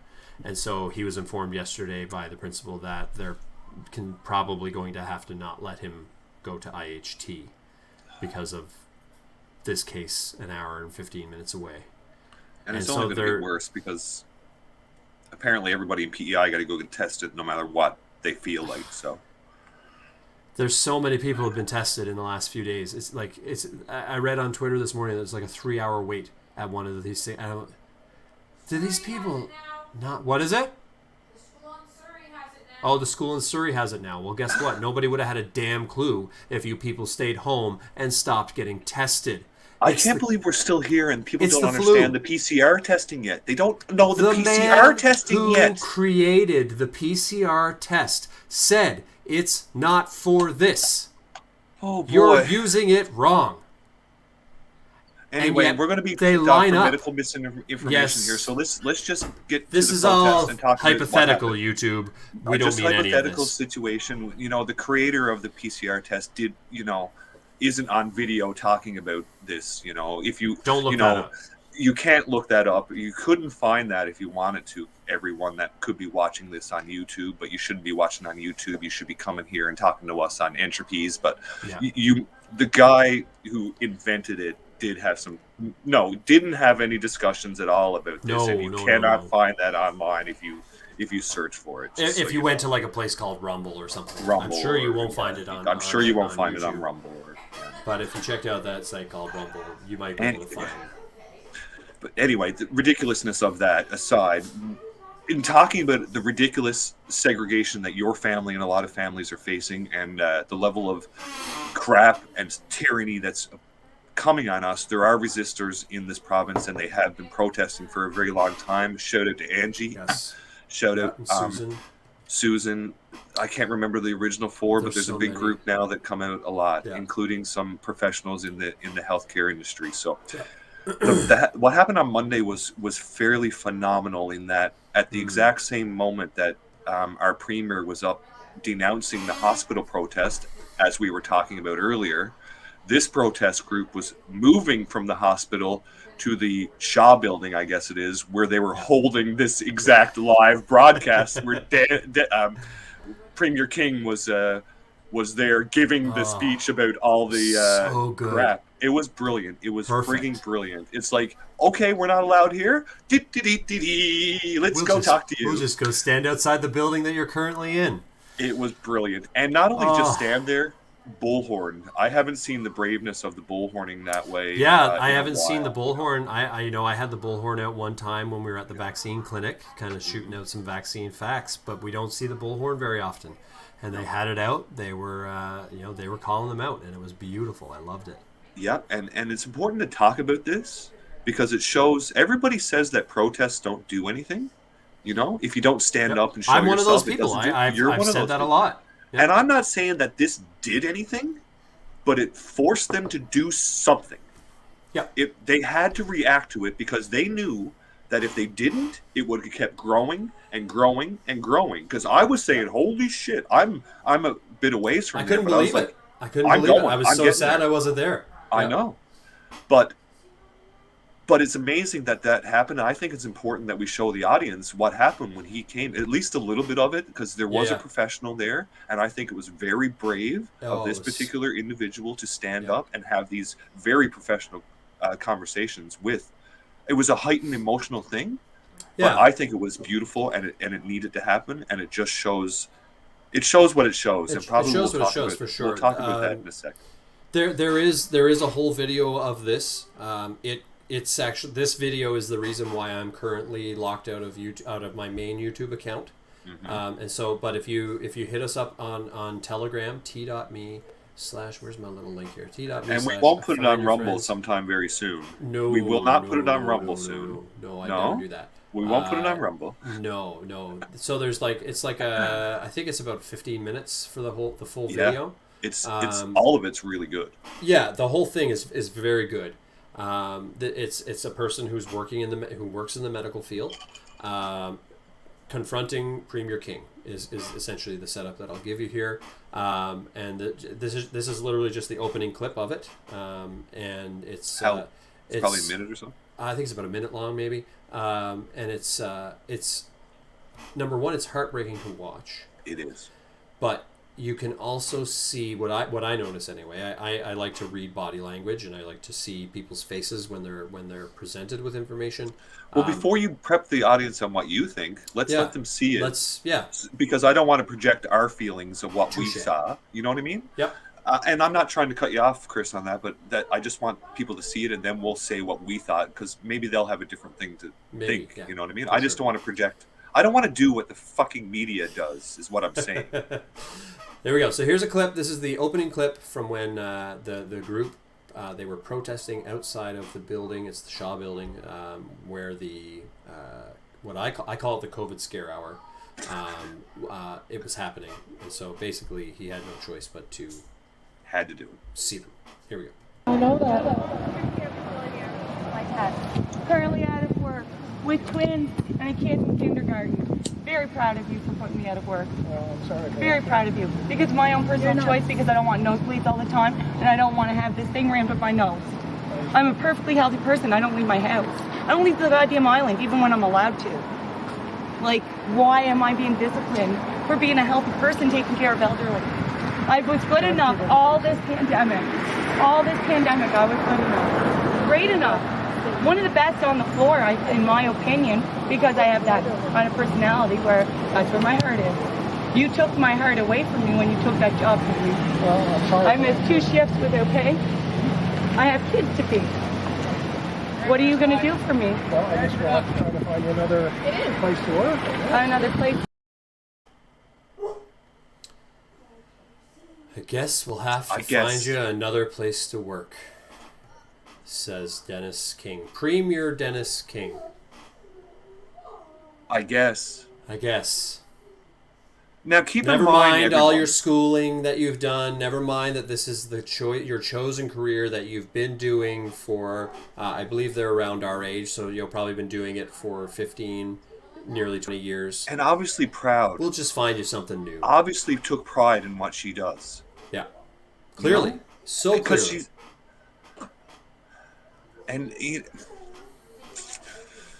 Keep in mind, everyone, that this is the first time that I know that this premier has acknowledged any of us any at of our all. existence. Even when he walked by our protest, so he was walking in the Gay Pride parade. He walked in the parade in front of us, and it was like we weren't even there. There was zero acknowledgement, zero anything. So this was in, we're now 19, I think, are we 20 months into, I think we're 20 months as of 2 days ago, maybe. This is the first time that there has been any interaction between our premier and those of us fighting for freedom. And I don't know what you guys saw, but the look on his face in that interaction to me said, oh crap, I should not be here. I screwed up. I should not be here. This is not, I shouldn't be doing this. This is on camera. Uh-oh. I felt that too. I don't think he knew what he was getting himself into. Because again, they've painted us as tinfoil hat wearing, and I know some of us will wear them sometimes as a silly joke. It's literally we take joke. It all. You call us a bigot, we're going to call ourselves bigots. Darn, you call us crazy, mask, we're going to literally right here beside my desk because it's funny. It's just silly stuff. Stupid attacks. You can't intellectually debate us, so you call us fucking names. Yeah. It's so childish. You know, I saw a tweet. It was the day that the FDA authorized Pfizer or whatever it was, approved, or that scam that happened like a week or two ago to try and make everybody think that it was safe now. There was we'll call him a right-leaning journalist. I'm just going to say they weren't really right-leaning. They were just a centrist. They were somebody trying to report the news. And they said something along the lines of, if they think authorizing this penetration is going to make people get it now, they have no idea how much the other people have read. And this is the thing that pisses me off so much. We're accused of being tinfoil hat wearing, Alex Jones watching. And I mean, a lot of us do watch Alex Jones. The guy's right. He's been right for like 30 years. Get over it. He's a little eccentric. He's a little wild, and he said some stupid stuff in the past. Who hasn't? Exactly. Your premier has literally wore blackface, so get over it. But they intentionally try to paint us as the most extremely crazy, dumb, redneck, Trump-loving, gun-toting. And I mean, a lot of us do like Trump. A lot of us do tote guns. Not that we can tote them in Canada, but a lot of us want to tote guns. But they we're Cletus to them. We are Cletus the slack-jawed yokel. That's true. But because they don't realize that, yes, just like how there are probably anti-vaxxers within our movement, there are probably Cletus-style people within our movement. However, there are a lot of people who read a lot. We don't read the headline. We don't read somebody's summary. We read the report. And we analyze the report with a logical, critical thought. And we look at it and say, okay, this is what's going on. And then we go out and say, oh, is this what you gathered from this report? And they say, yeah, that's what I got too. We're not just sitting here waiting for Alex Jones to beam us the information of what's happening. We read more than you could possibly know. Some might be. But the majority are people who are genuinely reading. They are studying this stuff. I literally spend hours a day reading, not reading tweets, not go check DuckDuckGo. Literally, that's like saying go check, seriously, DuckDuckGo doesn't, it's just a search engine that doesn't censor. It's, we're reading reports. We're reading. I got that, yeah. It's insane. I got that. Dr. Lulu said anti-vax nowadays equals pro-discernment, and I agree completely. It's, but again, they paint us as the worst possible and version just stupid, of unintelligent. Our side. Exactly. Yeah. I got that attack this week from bookie people. I won't even say. You have a bookie? Well, no. Well, just a book lover, I guess. I won't even say it because I don't want to. But we were talking about books, and a person came in, piped in, and said, "We're not going to listen to some YouTube watcher." And of course, I said, "Well, I'm actually a fairly large nerd. I have a very substantial comic book collection, and I do like to read books. I read old economic theory. I am a nerd. So I took a picture of my bookshelf and said, you know, I wonder if please read these and then we can have a chat type thing.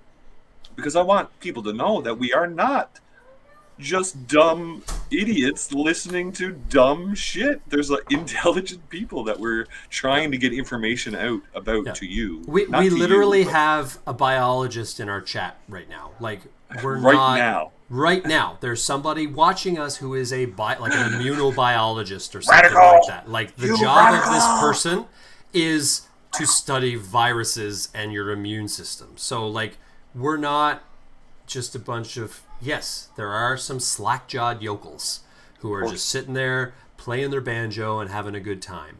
Exactly. But that's not the majority in the slightest.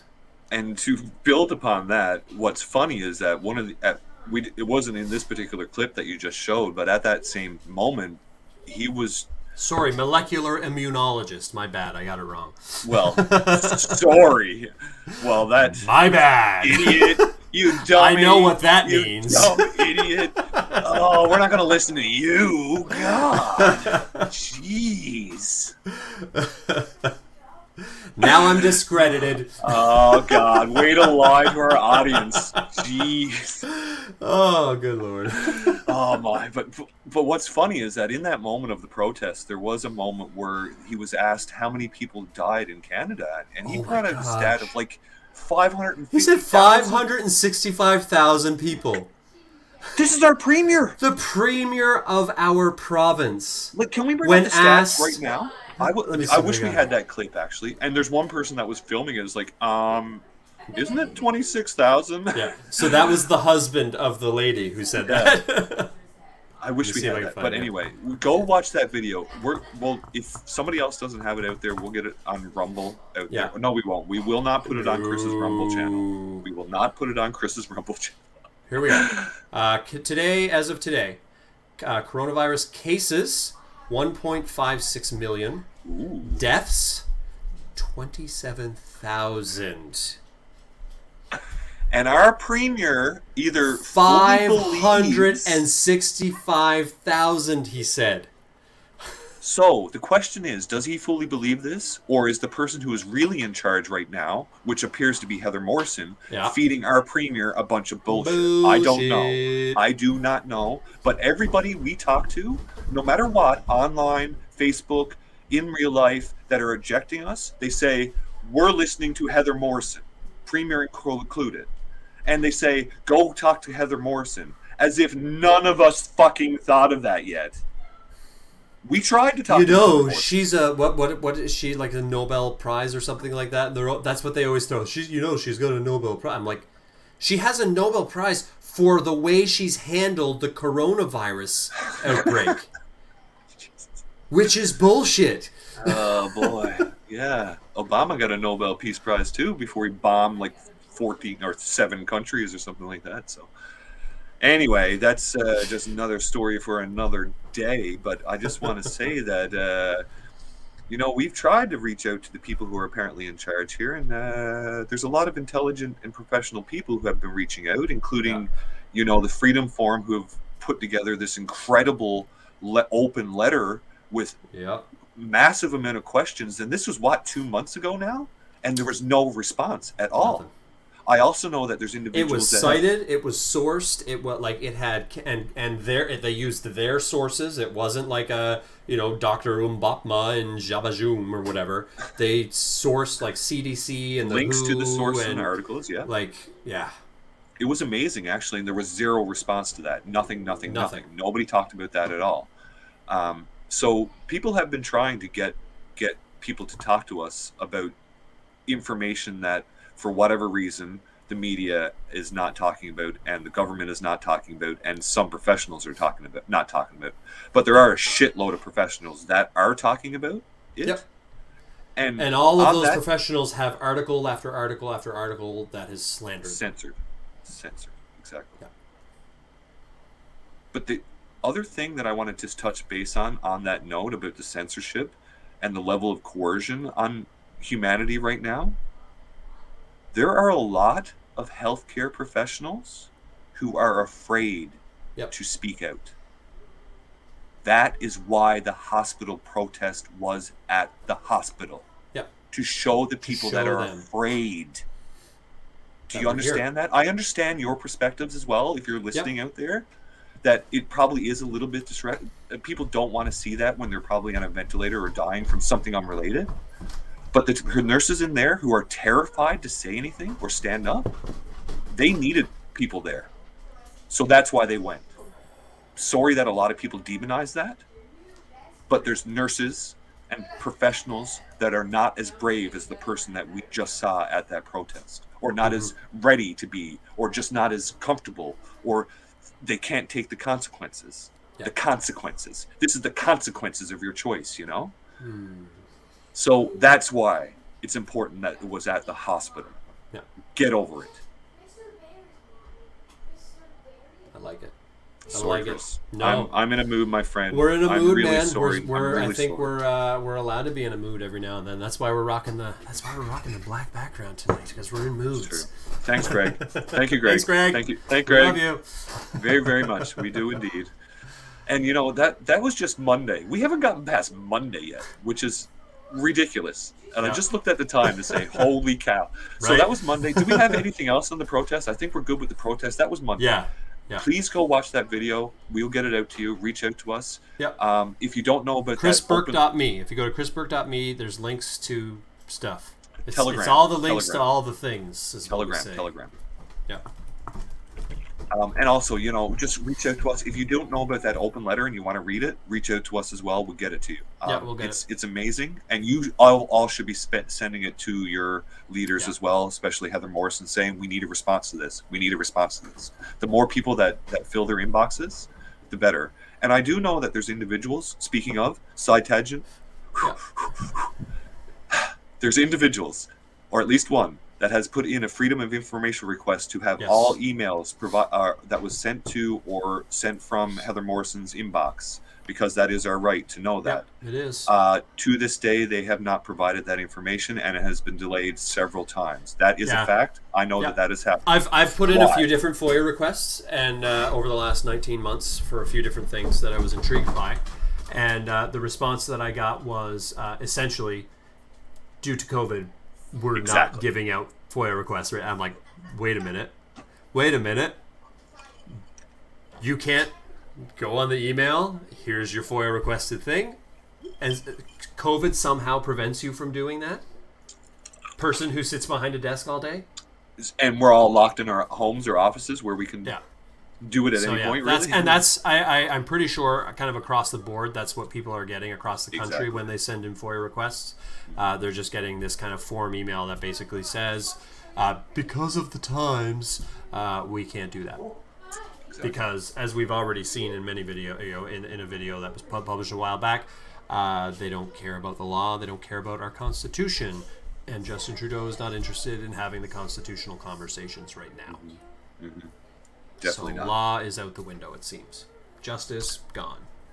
Not a thing. Unless they say it. Happy times. Happy times. Happy. Well, I just want to say that I told you so.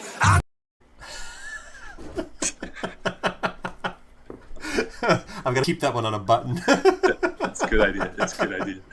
Yeah, you know, it's good. And you rose me up there again because, you know, we started Tuesday off at a very high note. Because we got into some PPC. And you know, the PPC, the People's Party of Canada, right now represents hope for us in a very dark time.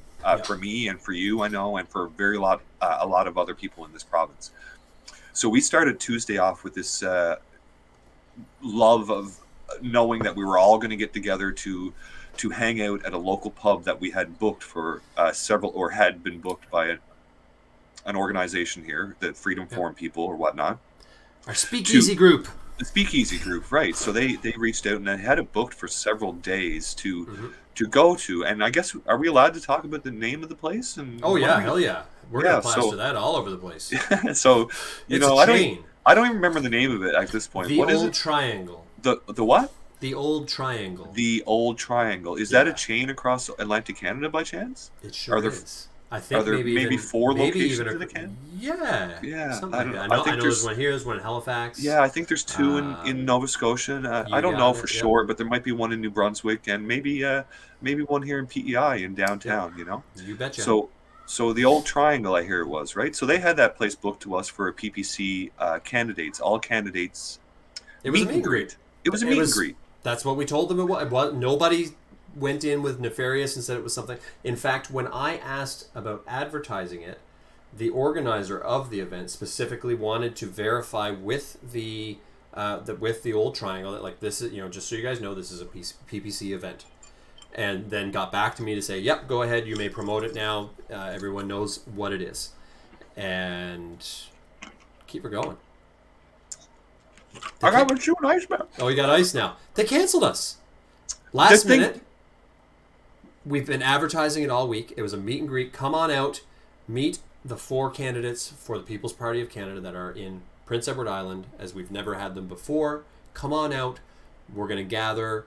We were intentionally going to patron a local business. It was come and drink, come and get food. Spend your money here. Spend money, yeah, at their location. And we, I think, if I had to guess, between the different groups that were advertised to, we were expecting probably anywhere between 100 and 200 people to show up. Could have been any.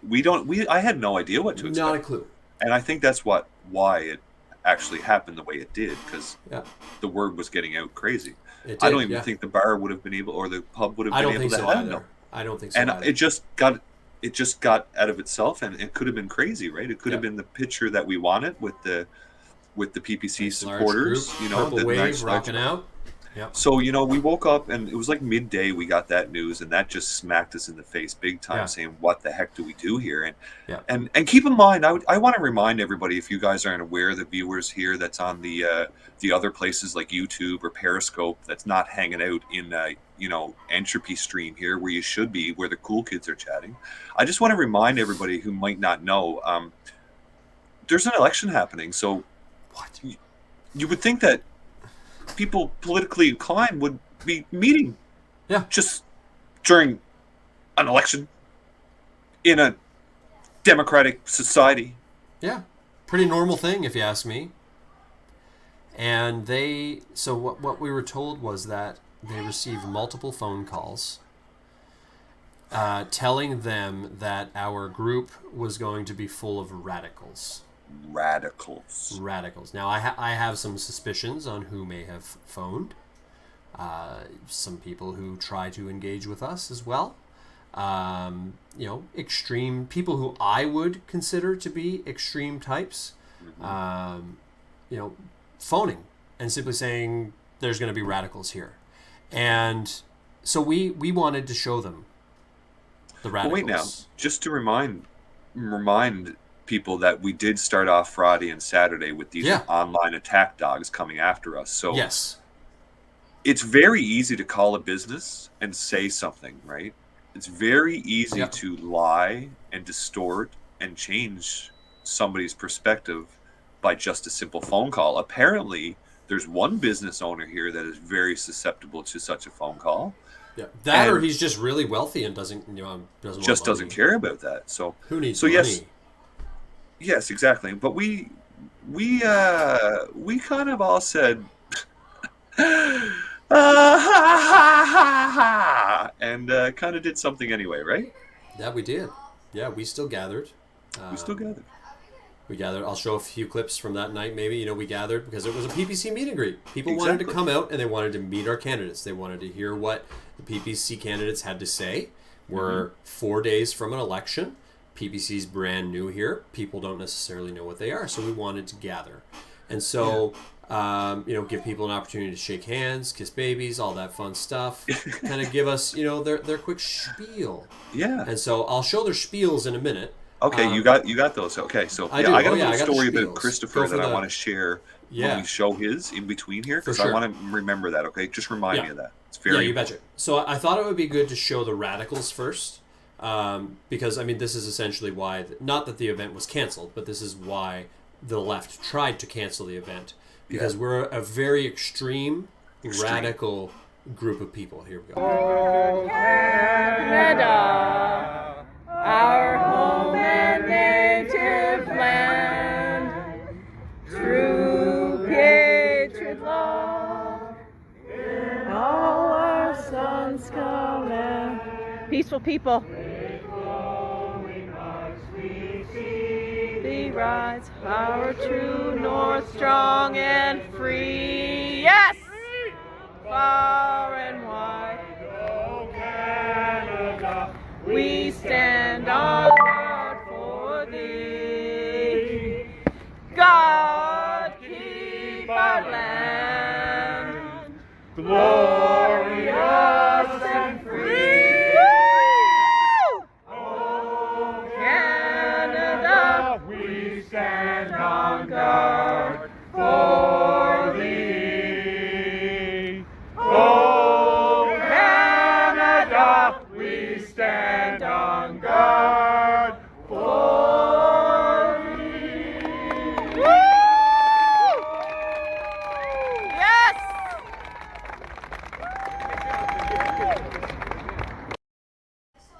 Radicals. So radical. Radicals. So much radical. I don't know if you were looking over that crowd at all, but I saw grandmas. I saw great-grandmas. Mm-hmm. I saw grandpas.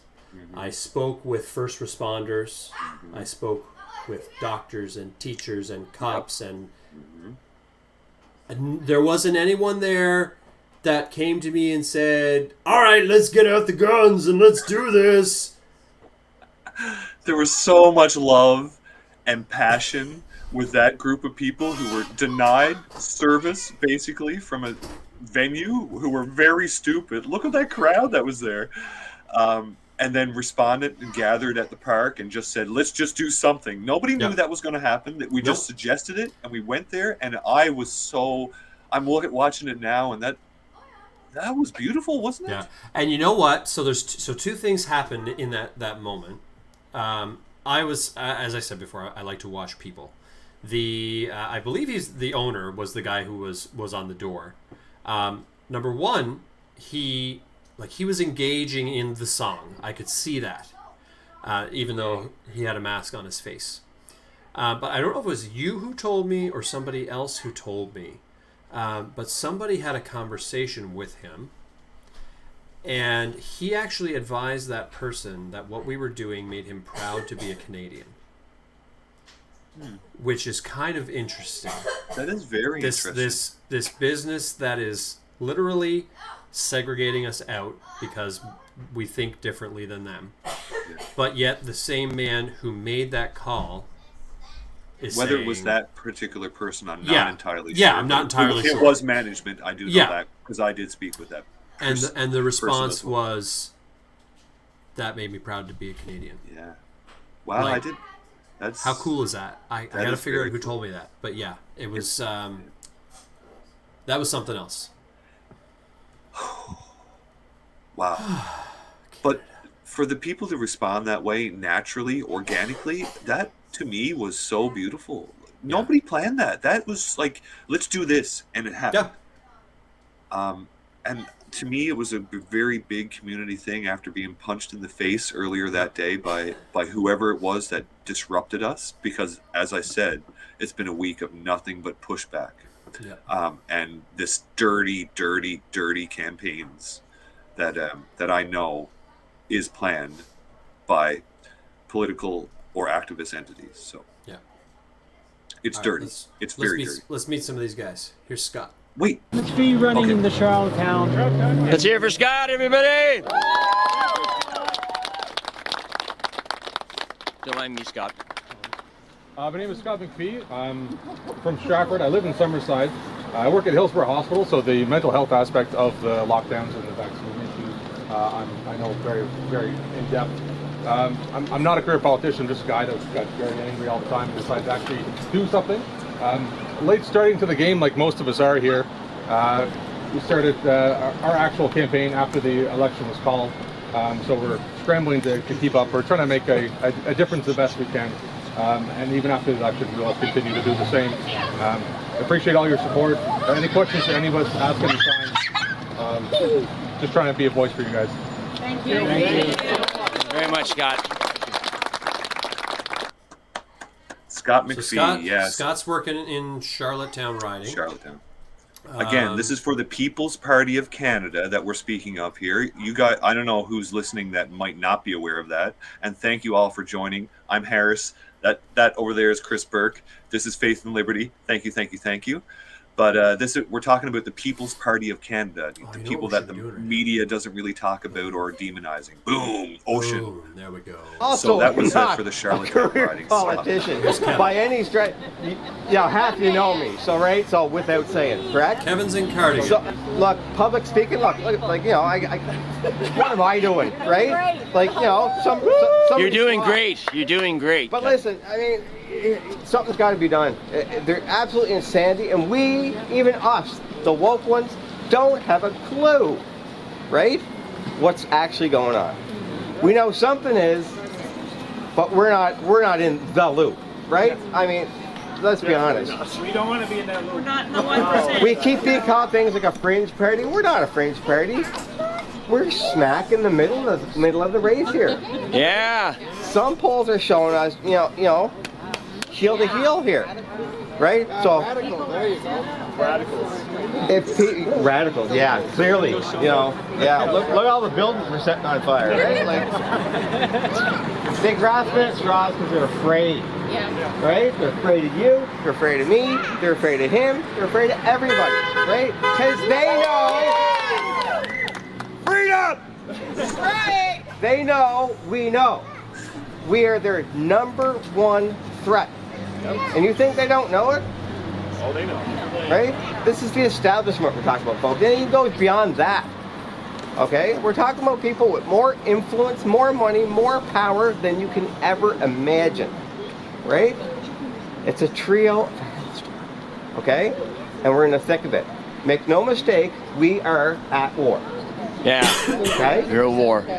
Right? It's not with guns, thank God, because these brave people did that for us. Right? So we don't have to, but it's a different kind of fight. Right? It's a fight they led the way for us to fight. Right?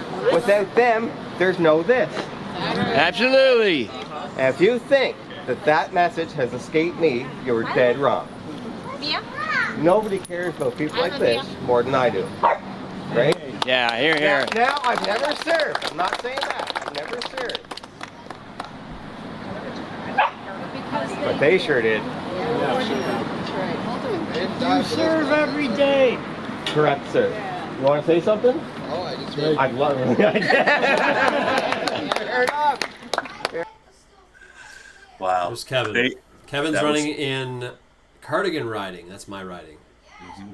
Kevin Hardy, yeah. And that was really good to touch. And again, we're trying to remember our history. A lot of people do not want to remember Canadian history. And that's like PEI, right? We have a tremendous history in this province, specifically regarding Canada and the creation of Canada. So we're for the focus on those individuals who fought and died for our freedoms. It's very important for us to remember that, because it should tell us why it's so important that we stand right now. Right now. So thank you, Kevin. That was really good.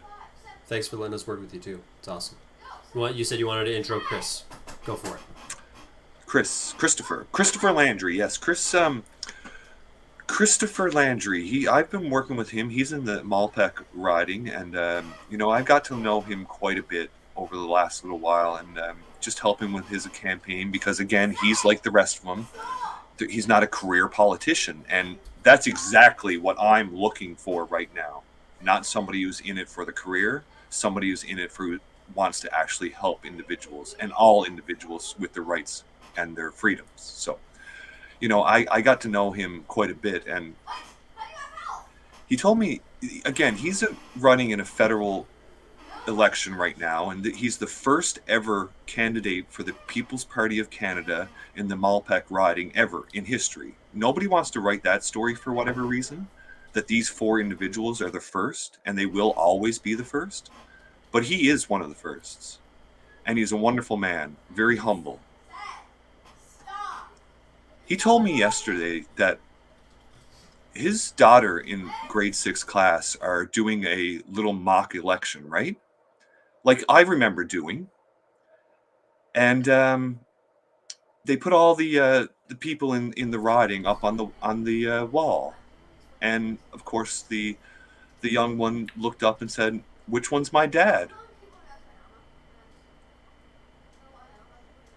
They didn't have him on the wall. They did not His own kid was in that class, and they couldn't take the time to acknowledge that. This is the level of evil and manipulation. I don't think that was forgotten. How do you forget something like that? No. And I had to listen to this, and I had to listen to this humble man who is just literally standing up for his kids right now. Yeah. That's what he's fighting for. I can't imagine the heartbreak of hearing that story from his daughter and what she had to face. That breaks my fucking heart. Yep. Do you guys get this? If you are watching this, that you're not part of this, that you don't know our community, do you give a shit? So that's the candidate for Malpeque. And that's what he's dealing with. And he's dealing with a hell of a lot more right now. If I could tell you the other shit that I know, that I won't say because I don't want to get in trouble either, about what he's facing. I mean, even just the things that we can't, like things like signs are being damaged and stuff like these are things that never happened in PEI before. And we're having signs stolen or damaged, and it's gross. Let's roll Chris's video here. It's nice and short. It's nice and short, but this is Chris. Christopher Landry Malpeque, and I am not a politician. I hate politics, to be honest. I hate being lied to. I hate broken promises. I hate the fact that they're buying votes. I don't believe in that. Here we are nearly 19 months into an endless pandemic. All about control as far as I'm concerned. I'm not an anti-vaxxer. Yeah. I believe in the freedom of choice. Hey. Absolutely, 100%. Chris. And nothing would please me more to go to Ottawa and vote down some of these tyrannical bills in Parliament, to shake the pillars of Parliament. Nothing would please me more. Thank you. Ready? That's Chris. And nice and to the point. Exactly. And I've had a lot of conversations. We didn't have Wayne there. Wayne Bigger is running in Egmont. He was at a debate. Is that correct? Edgemont, whatever it is. I got corrected. You're getting it. But a big cheers to all four of those guys standing up. Thank you guys. Thank you so doing what we need to do. I think that's a good note. Maybe. But before you go, just to say, I'm really sorry to all the people that wanted to go to this and didn't have the opportunity to ask the questions that we were just scrambling. We had to get. We wanted people to meet them. We wanted them to get out there, and they did. We still just came together in that moment. That happened all organically. It was and just people threw responded together very beautifully. Yeah. So. I know we're gonna get some music out of you here. Are we gonna roll something before then? Or are we gonna? I'm gonna roll something here, and then we'll do some music. Yeah. Okay, buddy. Here we go. Thank you. When tyranny becomes law, revolution becomes our duty. And like John F. Kennedy once said, in the long history of the world, only few generations have been granted the role of defending freedom in its maximum hour of danger. You are that generation. This is your role, and now is the time. We will do that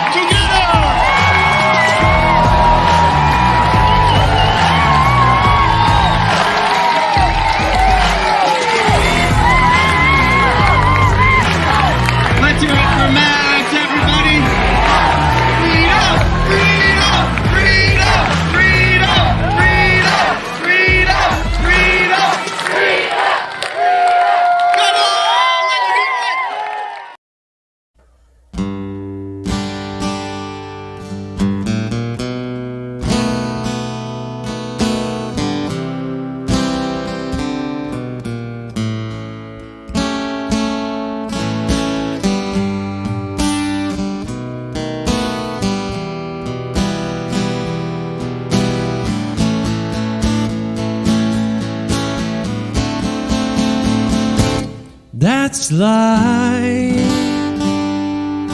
That's what all the people say. You're riding high in April, shot down in May. I know I'm gonna change that too. When I'm back on top in June. That's life.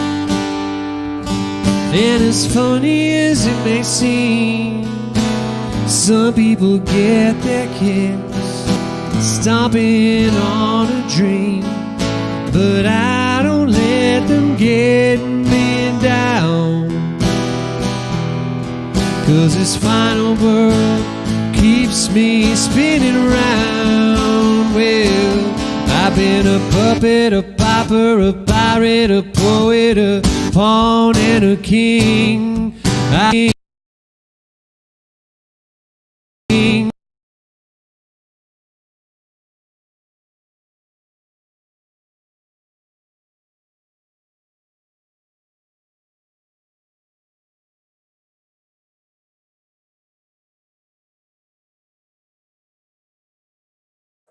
We're trying to fix things, Harris. Whoa, I'm back. You're back. I pulled you in so you can. Yeah, fill what in. happened? What happened? I don't there? even know, dude. You know how it is. Oh no! You know how Oh it no! is. It was, I was digging that music. I know. I was too. You know how. You can hear me right now, right? There's a bit of an echo going on here. But it's Yeah, really it'll strange. fix in a second here. Oh wow! Jeez! Whoa! Hi guys. Oh, sorry for the guys. minor interruption here. The technical difficulties that Chris has been facing the last day or two, or today, yesterday, whatever it's been added compound here that it's been frustrating. It seems like everything is against us right now, and I guess it is.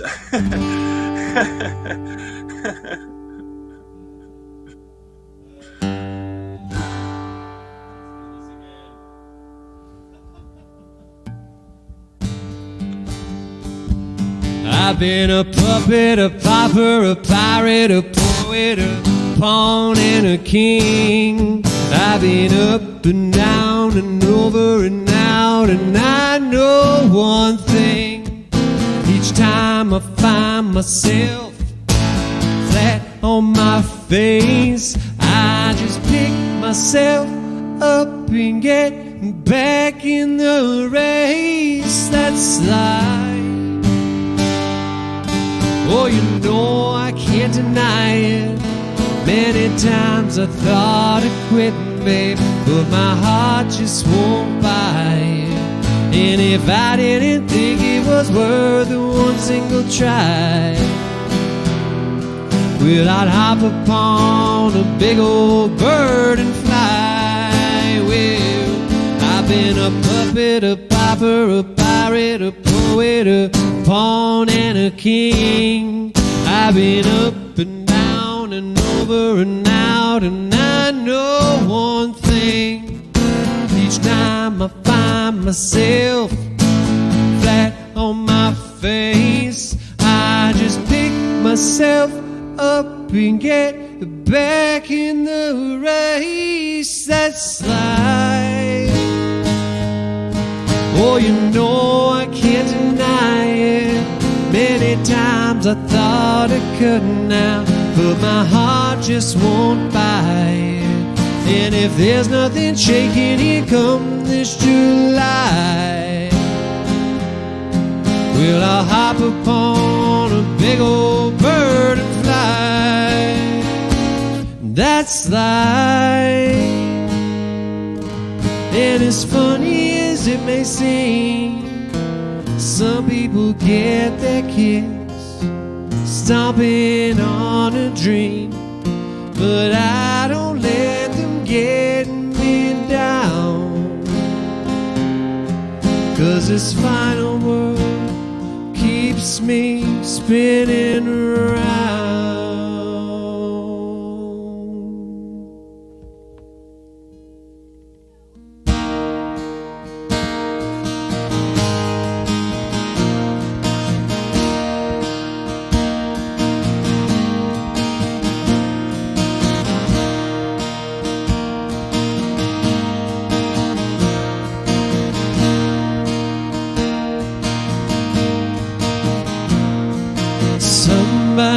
selling a new religion.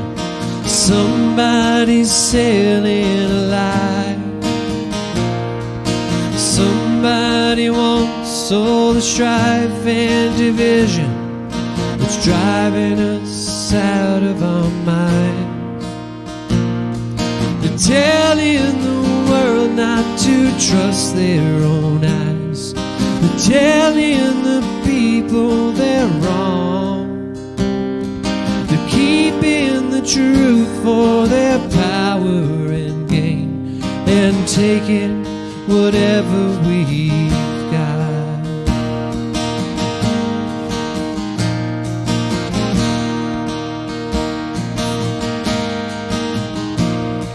Some of you eat all the lies you've been fed.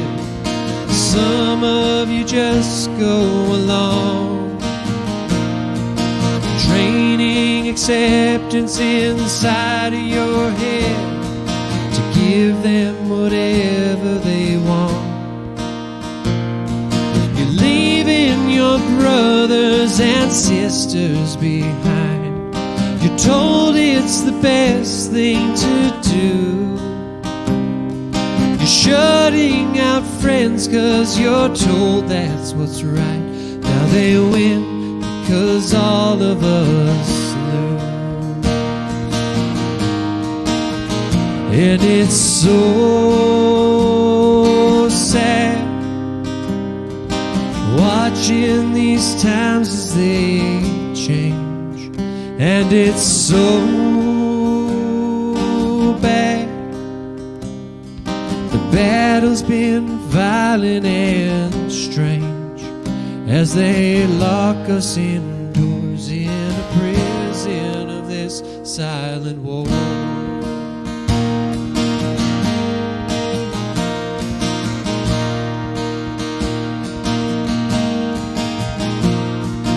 Someone is trying to sell you the cure, the same one who made the disease. They'll try to convince you and make you feel sure, but hey, there ain't no guarantees. They covered your mouth and they tied back your hands. They did it to all of the kids, and nobody knows all the damage that's done, and won't ask until the master permits. It's so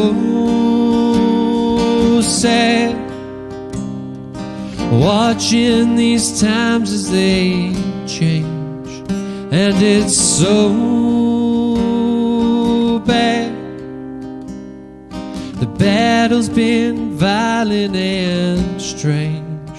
We all shout behind doors in a prison of this silent war. So take back your freedom and fight for your life. Stand up before it's all gone.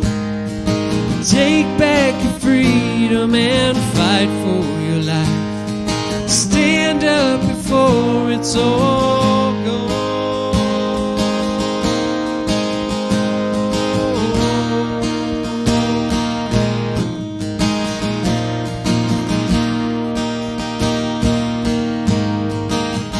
'Cause it's so sad watching these times as they change, and it's so bad. The battle's been violent and strange. We can't let them take more. We can't let them win this silent.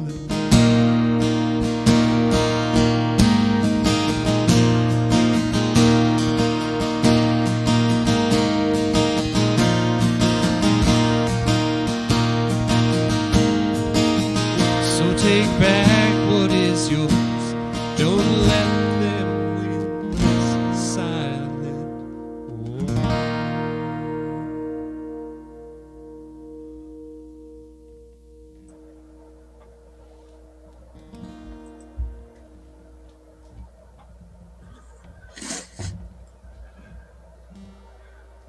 Don't let them win, guys. Everybody sympathetic to us. We need you to stand now.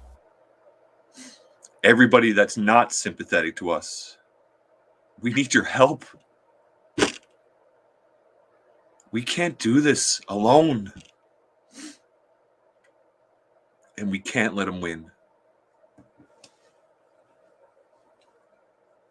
You got me, Chris. I do what I can. I do what I can. Then I had to go on by myself. I'm just a nice guy like that, you know? Yeah. Let's pick on the emotional one. Oh, goodness. Mic issues there. What are you talking about, Carrot? Can people hear? Can you hear me? We're good, right? Can you guys still hear me? Yeah, I got you. You got me, right? Yeah, I'm Harris, Perfect. Guys. And Hey, that guys. over there, that's Chris Burke. Hey-o. It's Faith and Liberty. Welcome. Number 7, indeed. If We're you're watching usually us, much happier. Seriously, we're usually much happier. But it's very difficult to be smacked around as hard. Oh, the as mic we had have. an emotional time, is what Carrot meant. Oh, okay.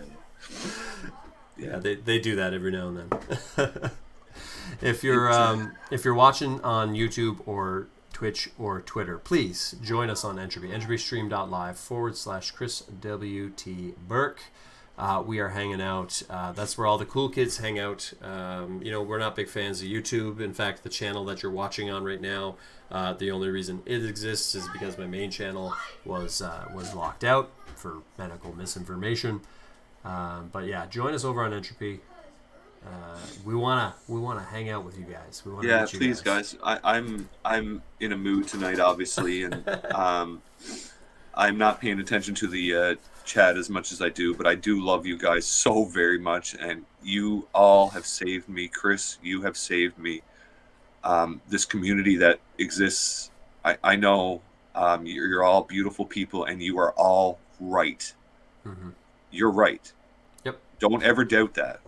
We know we're right here. We have this. Well, I just want to say that I told you so. I told. I had to.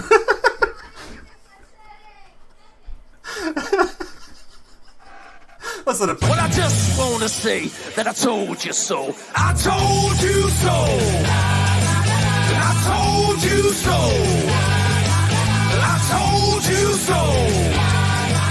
I told you so.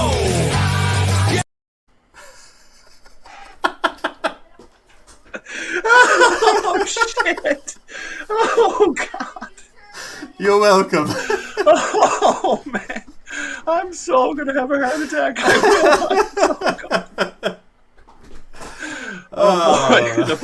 will. Oh boy! Oh boy! Oh boy! Oh boy! Yes, COVID. I just saw your note there. We do have a big fight.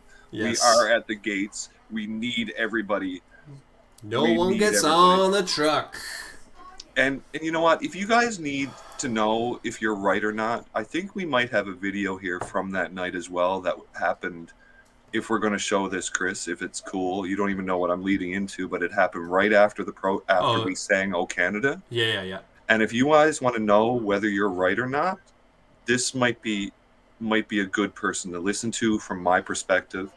I think so. I don't know about you, Chris, that maybe this person might have some. He's all right. No. He's given me the odd bit of advice here and there. Yeah, and I think, if people want to know whether they're right or not, this is one person's perspective. With you people? Yes. You people? It's very important. Okay? It's very important and it's very relevant. I worked for an organization for over 25 years. I won't say the name of it. I'm a retired police officer who worked all across Canada. So Yes. You can figure out yourself. Yes. Yes. I'm not going to say the organization to get myself in trouble because I don't want to jeopardize my pension. But I spent my 26 and a half years, I was a I was a court liaison officer and a prosecutor of summary conviction matters in 2 different provinces in this country.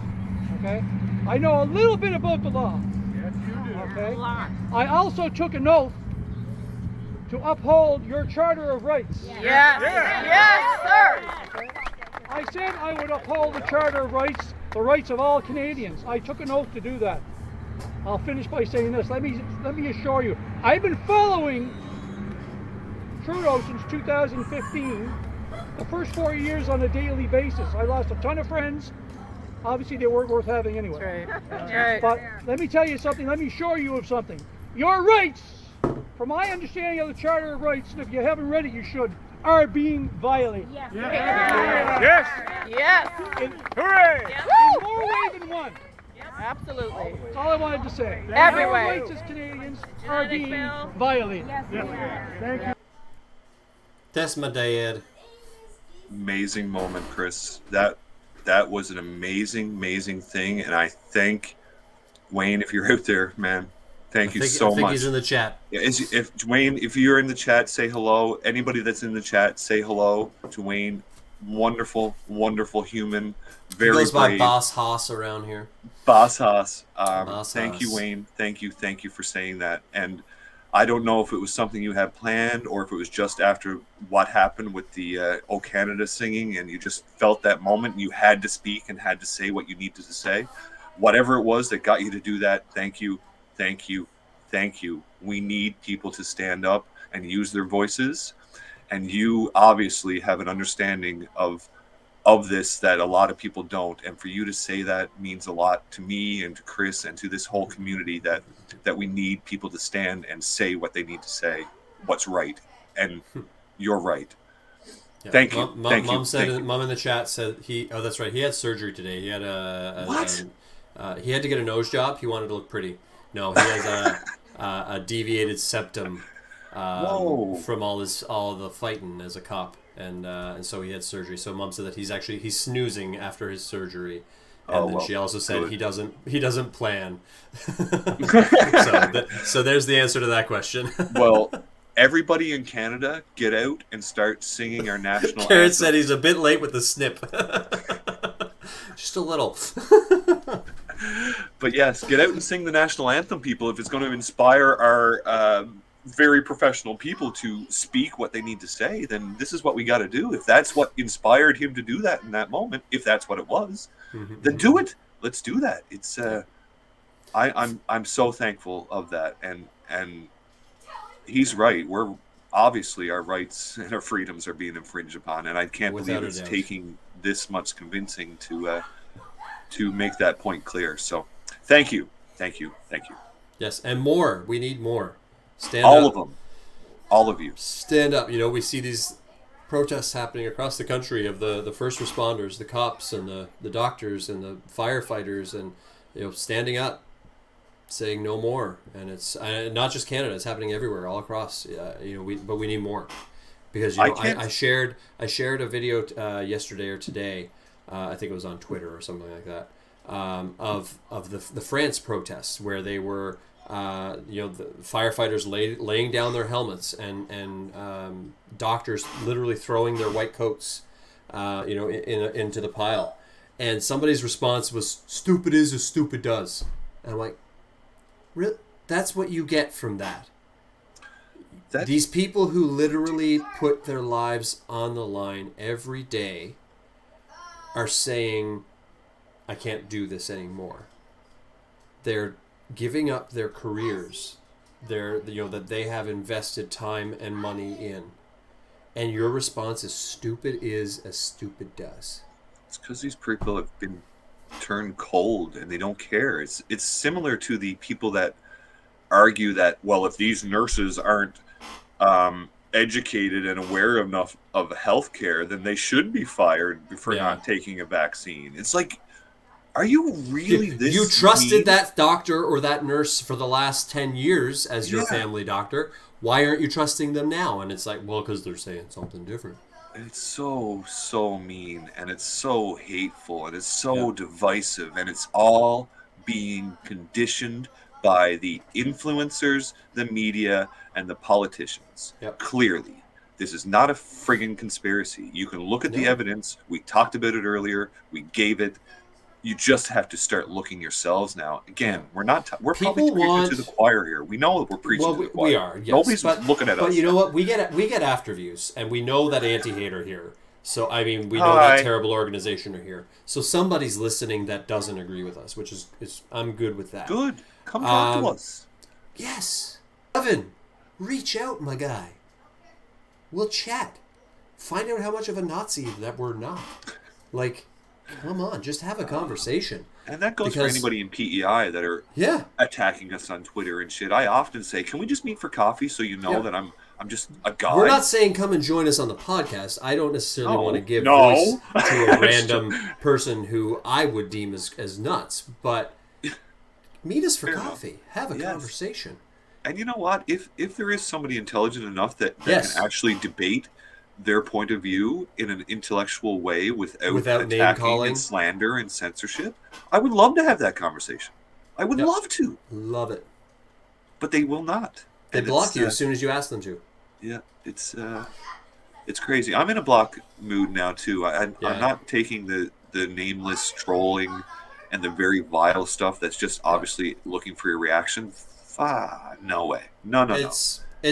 Its whole purpose is to distract you from the actual fight and to demotivate you, because all they do is make fun and poke and call names, because they have no actual intellect behind their stuff that they say. They just name call like we're in grade 4. My kids are 10 and 12 and they don't name call as a way of defense. Because the once we get into these conversations, they realize. Well, I just want to say that I told you so. They just realize that we're right, and they just can't. Oh God, you just got me off train of thought again. That's good. No, but you're right, and it's the similar conversations we have, and I don't want to. I'm still one of those people that doesn't give up. Yeah. I still think I can save everybody, and I can't. And it's going to come to a point that if they want to segregate it, fine, goodbye. Yeah. And that point is coming soon. I noticed a lot of people on Facebook today, simultaneous for whatever reason, was just like, everybody on Facebook that hates me and wants to segregate me, fine, goodbye. It was like, wow, we're all done here. And, people they're almost at the end of the rope. It's that clip that we showed at the beginning there from why can't I remember the name of the movie? The Christopher Walken clip. Anyway, we're sitting here, we're getting poked, we're getting prodded, we're getting ridiculed, we're getting blocked, we're getting banned, we're getting censored, we're getting ridiculed again, we're getting banned again, we're getting censored again. And at the end of this video, after everything we talked about, we'll still get asked, "Where's your answer? Your evidence of censorship and abuse?" Yep. Well, even so 3 hours of talking about it. The article from the organization that shall not be named, one of their first sentences in the article was, "Chris claims that he's been banned from YouTube, but he continues to upload." And I'm like, you're watching a video on a backup channel because I can't upload.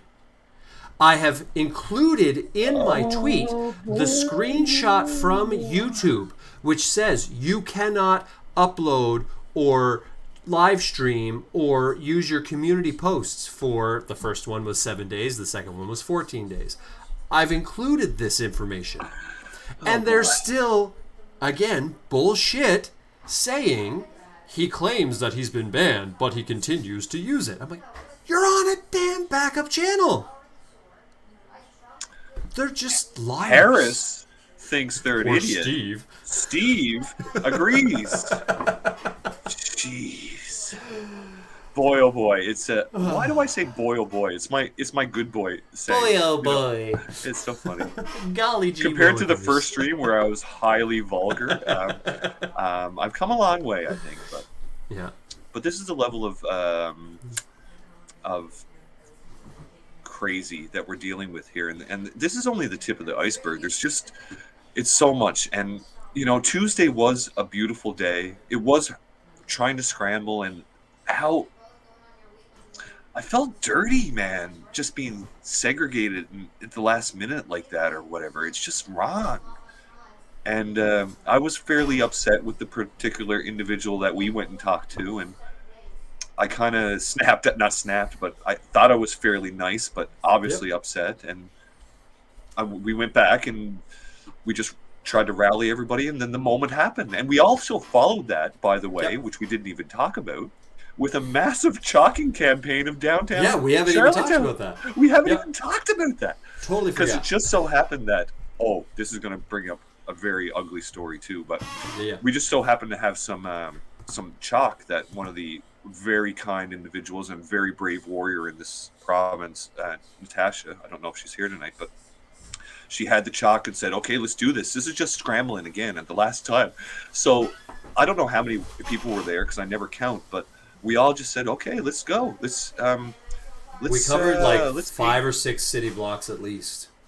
It was awesome. And what we did, we made sure to give a list of the messaging that we want to put down there. We had a list of 10 items or something like that, and we wanted to make sure that people stuck to those items, thinking that anybody could write a Nazi symbol on the sidewalk and paint us as Nazis. So we said clearly that if anybody deviates from any of these 10 items, you're not with us. So we tried to protect ourselves from what we know are the attacks that come from these brain dead individuals that all they can do is attack us and slander us. So either way, we got these messages all over downtown Charlottetown, and this again was not planned. This was our response to being censored or denied our event that had been planned for days. So I thought it was beautiful, and I'm so proud of everybody and it was fun. Everybody had a real good time just out there. It was. Yep. Everyone just rocked. People went off in groups and they'd go, hey, you go to this block, you go to this block, and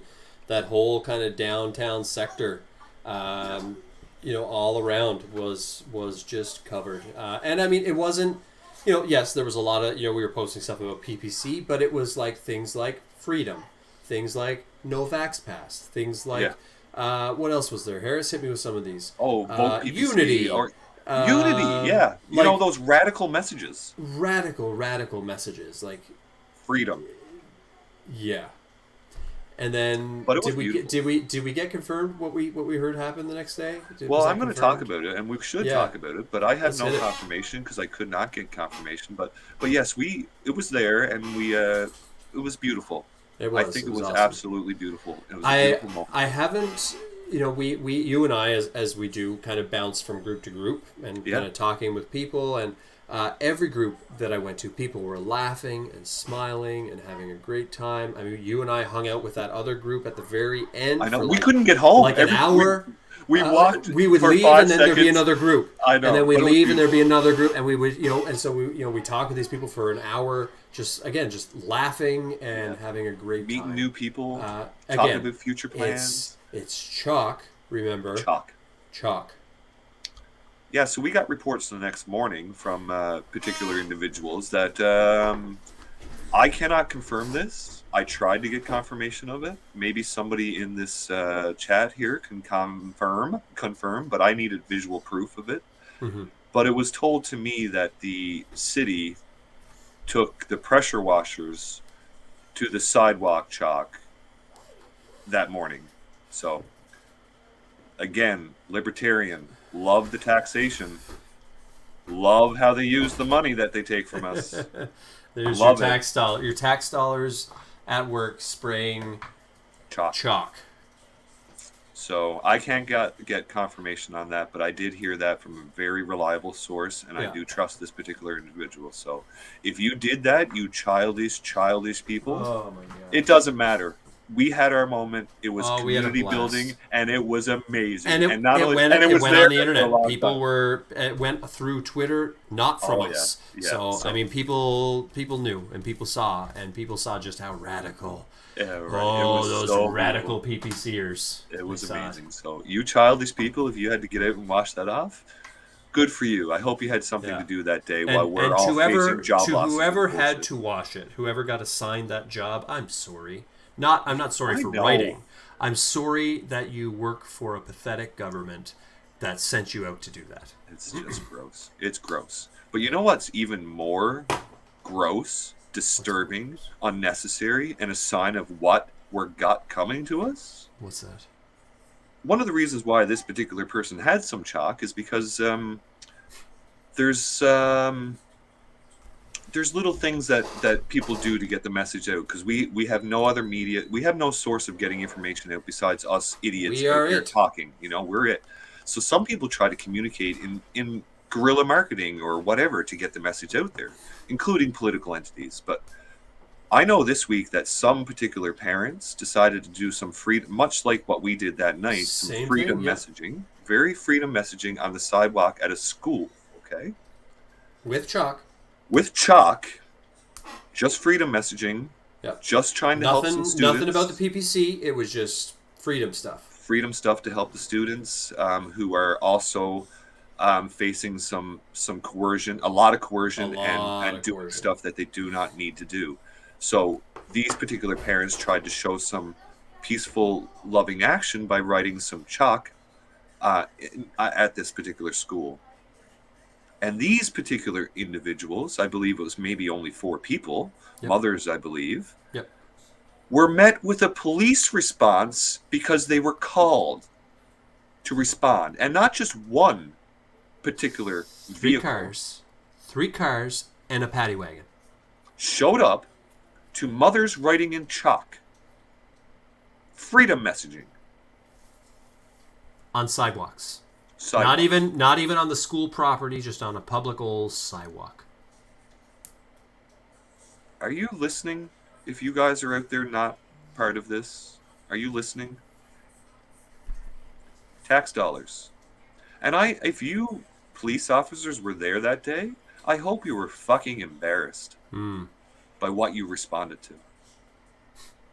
I know one of the people that were terrified and literally ran away terrified and spent the day crying. Because she was writing. She was so scared. Chalk messaging. And we haven't even started the segregation yet. So what I tweeted today, and I think is important to say here now, because maybe there are some first responders and some police forces entities here watching, tracking us, I guess we're about to see which thugs exist in our police forces, and we're going to know exactly who you are. So please look into your heart when you're given the orders that you're likely going to be given. And if you are really caring about freedom of this country and the citizens of this country, join us Saturday, 12 o'clock to 2 o'clock at the Cenotaph in downtown Charlottetown. We need your help. Yep. I believe the plan, I think I heard some people talking about, that's for Saturday. People are bringing flowers to lay at the Cenotaph. Great idea. I think I heard that. And so if you are coming, please, if you're able to do that, let's do it. We're trying to show these people that we're not the radical, crazy people that peaceful they're claiming we show are. Of resistance. This is what we need.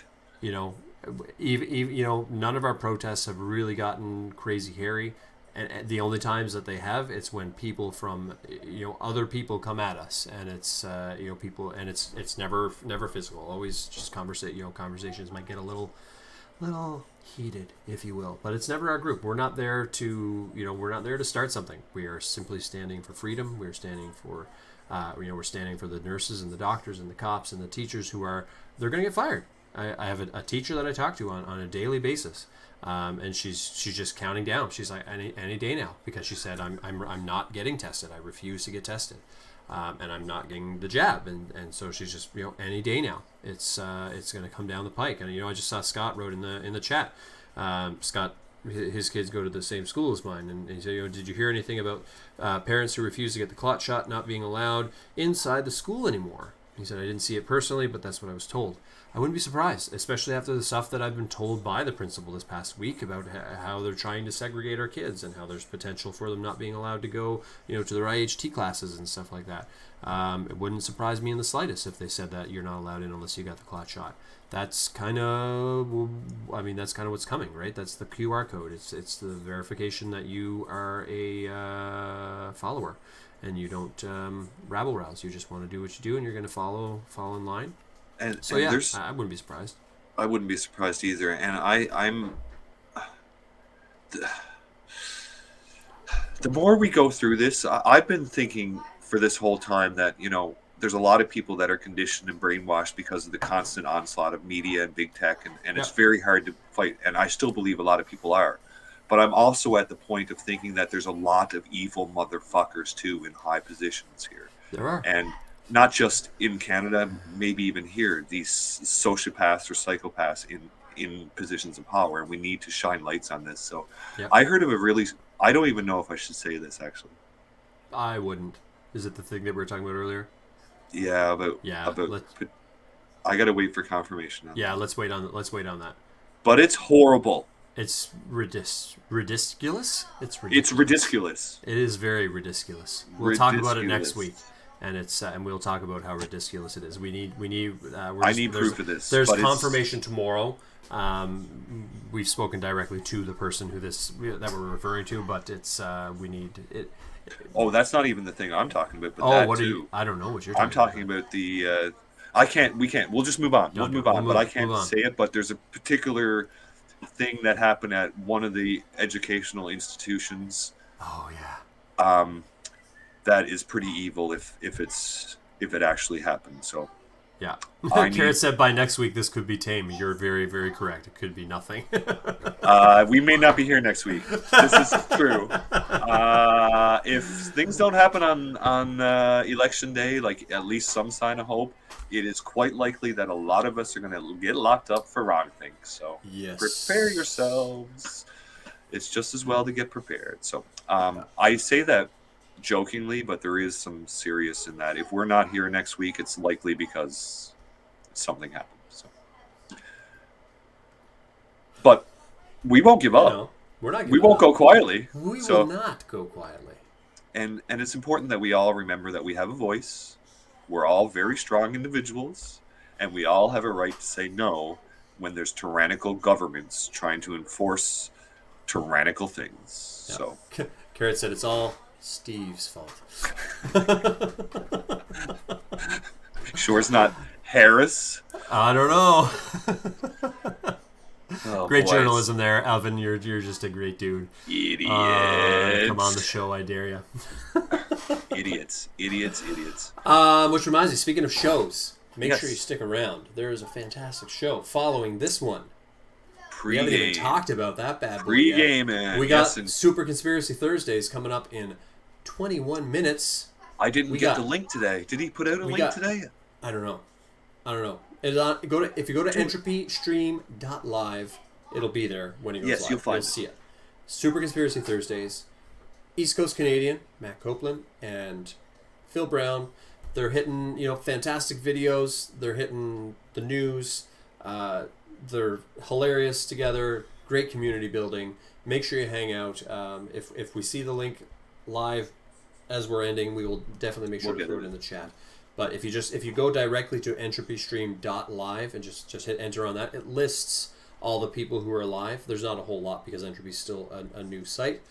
You'll see him there. It'll be labeled as Super Conspiracy Thursday. He has to bounce between channels again because we're totally not getting censored and our accounts totally aren't getting banned and blocked and locked out and whatnot. I think he's on like channel 8 now or something like that. It's ridiculous. And even though he deletes his live streams when he's done as like an extra layer of protection, but he still ends up getting banned. And so it's make sure you stick around for that. It's going to be a great. I think he started already. What? He went early. He went early if he did. Well, okay. Well, either way, we only got 20 minutes left. It's crazy how fast time goes. Thank you guys so very much. The community is everything, and I really enjoy that you join us here, and I hope you enjoy that we get this news out to you, because there's no friggin' journalist that's actually talking to any of us. So yeah, we need to share stories with each other and know what's going on and be ahead of the game here, because there is obviously some shitty things coming. So yeah, you know, and not just here, everywhere. I know what it is that they're doing. You see, he had a video that he was going live with tonight. Right. Like one of his comedy sketches that he does, and then so I think he was doing that, followed by his norm. Okay. And so I think the normal stream still starts in 20 minutes. I think he's just doing his the video that they cool. they do like full like productions and you know, comedy stuff, and so I think they're releasing that, and so it'll be great, and that'll be posted to his. I'm missing it, actually. He's posting it to Rumble, I believe, is where he's going to host it. Rumble. Because you know they totally don't censor us on YouTube. So I don't know. I'm losing my mind here now. This is just crazy. But yes, the Super Conspiracy Thursday. Check it out. We try to ramp into that. I'm sad I'm missing that right now, so it's going to be interesting later. So, thank you guys for joining us. We do have a little bit more, and I want to talk more again about the hope that we have on Monday. It's very important for us to remember that Monday is our last chance for anything. Seriously, if we want to use a democratic system here, we have a chance to vote for freedom, and there's a whole bunch of people, funny enough, that's actually going to vote for tyranny in this election. So literally going to check. I'll take that tyranny, please. So that's the election, folks. I mean, I was talking to a friend earlier this week. We were talking, you know, he and I don't talk politics because we very much differ. However, there are still some people who differ on politics that can have a conversation together. You know, him and I were talking, and this is a guy who, you know, he's never called me crazy, but he's, you know, all along has said, you know, I think you got it wrong. I think you got it wrong. And, you know, we're having a conversation the other day, just talking about politics. He had asked about the Maxime interview. He said, hey, I noticed on Twitter that you got to interview Maxime. By the way, guys, we got to interview Maxime last week. You can go check it out. You should check it out. chriswtburke.me. Episode 6. About a half hour. And but he said, you know, how was that? What was that like? And you know, we talked a bit about it, and he said, so you know, I assume obviously you're voting for the PPC, and I said, yeah, and he said, is it just because they're against the lockdowns and the mandatory stuff? And I said, well, no. I said, you know, I've been following PPC since they first came onto the scene. And he said, oh, you know, and he had forgotten, but he said, you know what, you're totally right. I forgot you were all about the PPC back during the last election as well, And I said, ultimately this election, I said, I love their platform. I said, I have loved it. It hasn't changed. Their platform is great. But you know, when I look at their platform and the other platforms, you know, they obviously have their difference. But I said, ultimately this election is about freedom versus tyranny. And I said, if you vote for any, and I just said this straight out to my friend, I said, if you vote for any of the other parties, you are voting in favor of tyranny. You are voting in favor of mandatory vaccines, of more lockdowns, of vaccinations, of masks, of further slipping in, you know, digital IDs and government, you know, the monies and all this stuff. I said, this is where I am. I said, we could tell you everything else that's going to come after that if we wanted to. But we could do a whole Black Pill show, but we don't want to do that. I do not want to predict anymore. It all keeps coming true, you know. Exactly. But you know, he responded to me, and he said, you know, I'd be foolish to deny that there's something weird going on this year. And I was just like, well, I just want to say that I told you so. I didn't say that. I don't do that to people. It's not. No, my I don't jam. either. No. I just think the song's hilarious. There might be a couple people if they ever came back. Maybe, yeah. There might be because I've been pretty. There's a couple people on Twitter. Horribly. I've been. For saying this shit. So. But you know, it was great. It was just a great moment. There was no like, you know, I told you, or even from him, it was not like a, you know, there was no. It was just straight up like, you know what. I would be wrong to say that there isn't something weird going on here. And it was just like... Yeah. And I'm sure most people... I know, big hug now. Yeah. Join us. Welcome. We love everybody. We want everybody. I don't care your status. I don't care what it is you did with your bodies. Yeah. It's just... why do you care what we do with ours? Right. Even Newfie came out of me that time. Oh boy, it's just what is going on here? You put me on this body, and oh my god, I'm gonna get some music on the go. It's almost time, man. It's almost time. We didn't need, no, we can't. We got one more thing that I want to show with the Maxime Bernier protest things. Can we do that now? Oh yeah, we got to, because that was the most amazing. You mean the dude?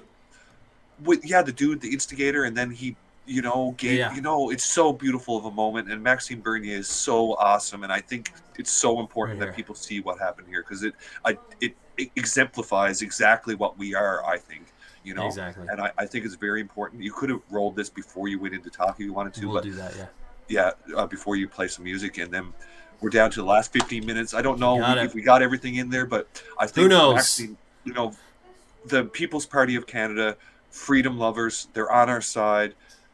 They've been on our side for a long time. Maxime Bernier seems to me like an incredible human, and I think he is our prime minister, and this is the stuff.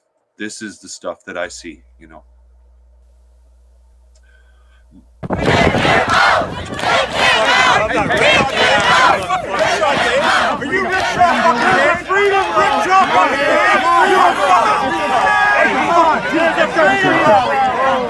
Okay.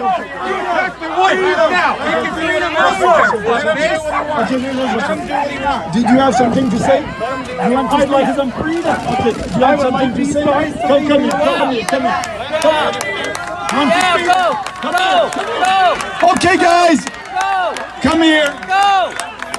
You want to speak? Yes. Okay. Shh. Listen. We are respecting everybody.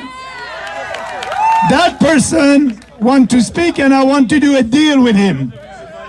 He will speak to you for 3 minutes, and will be able to listen what he has to say. 3 minutes, and after that, you'll let us on, and I will go on with my speech. Do you agree with that? So tell us what do you want to? You have a timer? Okay. Hey guys, I don't need 3 minutes. I've got wackadoodle wingnuts here who want to fight me because he's an idiot. Freedom. He calls me a faggot, this fellow. He calls me a faggot and I can't take his picture. Freedom. You guys are fucking hypocrites, man. I don't need 3 minutes. Thank you very much, Max. Okay, thank you. Have a nice day.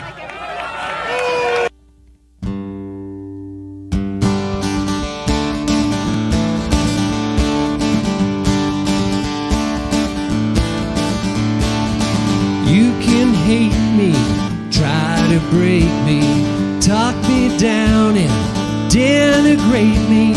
You can try to silence every word, but I will not be leaving quietly. No, I won't leave.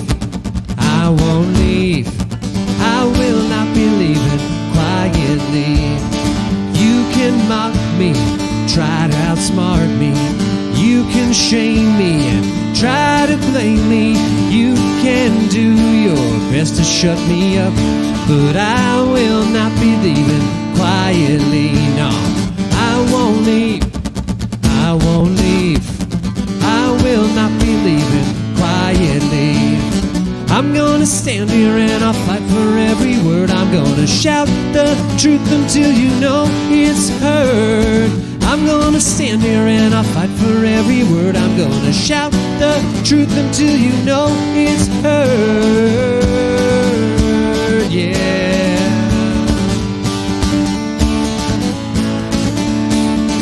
You can scold me, attempt to control me, ban me and censor and label and troll me.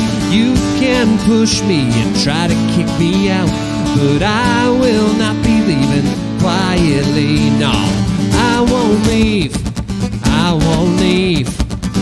will not be leaving quietly. You can mute me, strike and dispute me, dumb down the rest, yeah, but I'll keep refusing. You can pretend like you've seen the last of me, but I will not be leaving quietly. No, I won't leave. I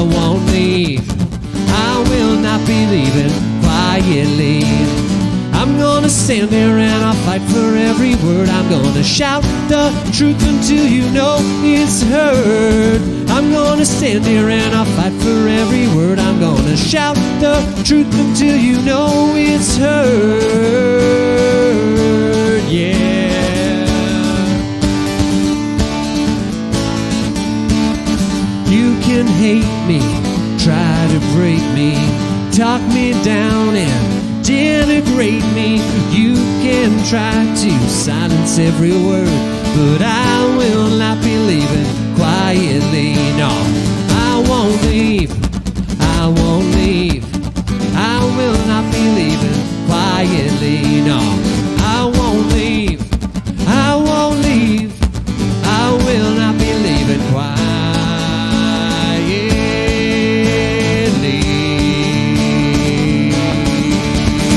We got more channels than you know about YouTube. Picket, stand to your feet as we close with the anthem. Thanks, guys, so much for hanging out. We'll pull Harris in here in just a moment to say our goodbyes. Make sure you stick around for ECC. He's doing his thing here on entropystream.live. Oh, and there's nothing left but the fire in my chest and the air that fills my lungs. I'll hold my tears and trade my years for a glimpse at kingdom come. On the other side of misery, there's a world we long to see. The strife we share will take us there to relief and sovereignty. Oh, by God, we'll have our home again. By God, we'll have our home. By blood or sweat, we'll get there yet. By God, we'll have our home. In our own towns, we're foreigners now. Our names are spat and cursed. The headlines smack of another attack, not the last and not the worst. Oh, my fathers, they look down on me. I wonder what they feel to see their noble sons driven down beneath the coward's heel. Oh, by God, we'll have our home again. By God, we'll have our home. By blood or sweat, we'll get there yet. By God, we'll have our home. The road is dark, the way is lost. My eyes, they strain to see. I struggle forth to find a friend to light the way for me. Oh, brothers, can you hear my voice, or am I all alone? If there's no fire to guide my way, then I will start my own.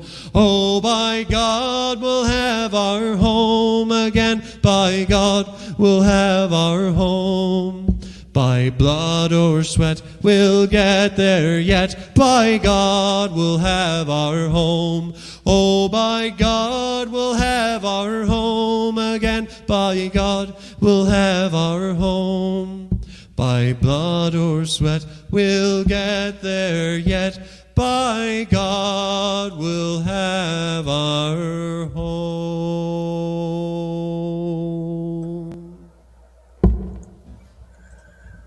Stay there, Chris. Don't move. We always end with this, and it's tradition, and we have to, but I believe somebody has requested idiot. Do you want to do it before we finish this? Sure. Let's do it. It was requested. I can't remember who requested it. It was Lockstep. I'm sorry. I don't even know if that person's here, but we got to do it. It was requested. I know we always close with the anthem. We got to usually do it, but it was requested. Let's do it. Let's do it. Okay. I know it's one of your favorites, too. So. I love it. It's selfish. It is selfish. Let me look for you. Okay, you're still doing it. I'm still doing it. Okay, okay, bye.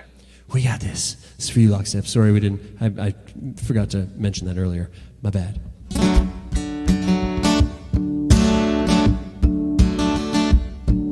I often take these night shift walks when the foreman's not around.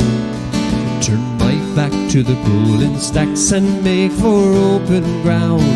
Far out beyond the tank farm fence where the gas flare makes no sound, I forget the stink and I always think back there, that eastern town. I remember back 6 years ago, this western life I chose. And every day the news would say some factory's going to close. Well, I could have stayed to take the dole, but I'm not one of those. I take nothing free, and that makes me an idiot, I suppose. So I bid farewell to the eastern town I never more will see. But work I must, so I eat this dust and breathe refinery.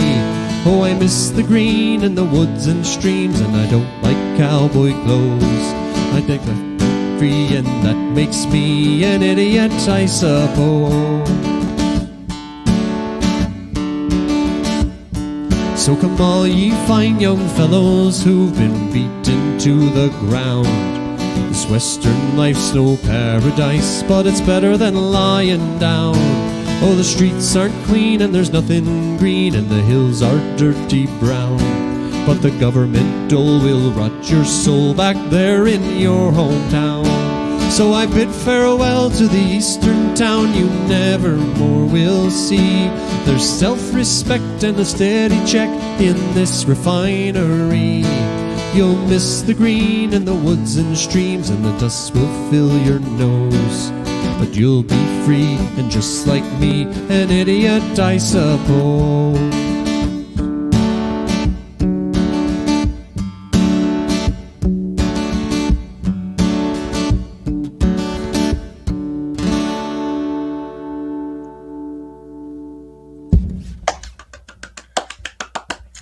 That was the craziest, littlest, weirdest clap ever, but I clapping because I love it. And thank you very much for doing that extra little tag on. I know we always finish with the anthem, and it is important that we do, because we truly do believe that we will have our home again.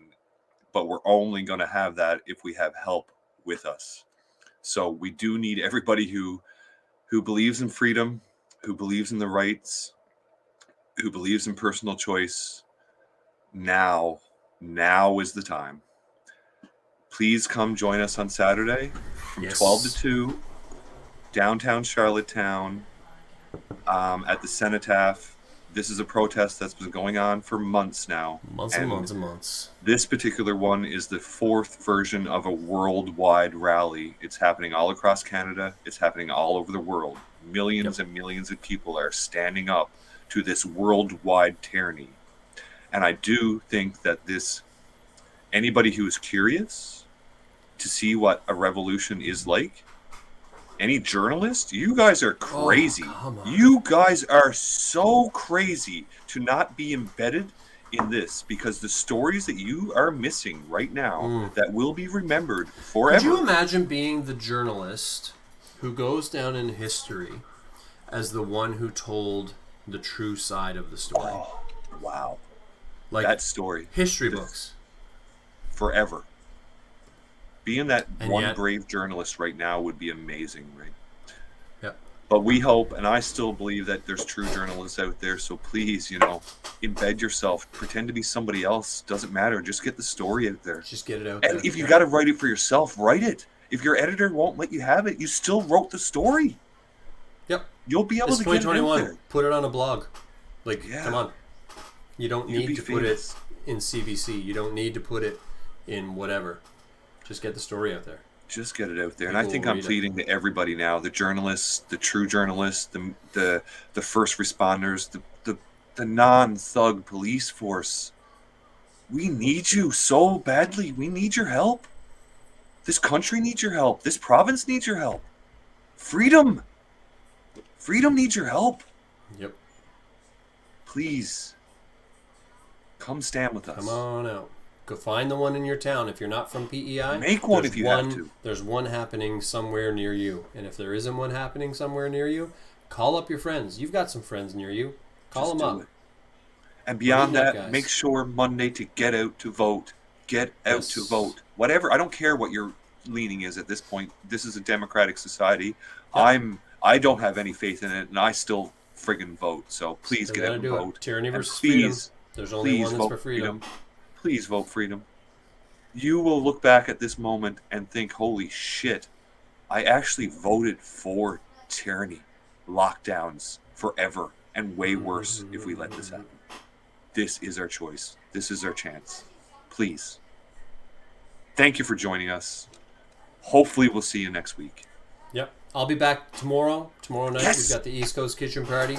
Starting at 7 Eastern. Same channel, guys. We'll be here. We're still rocking the backup channel. We're still working on things.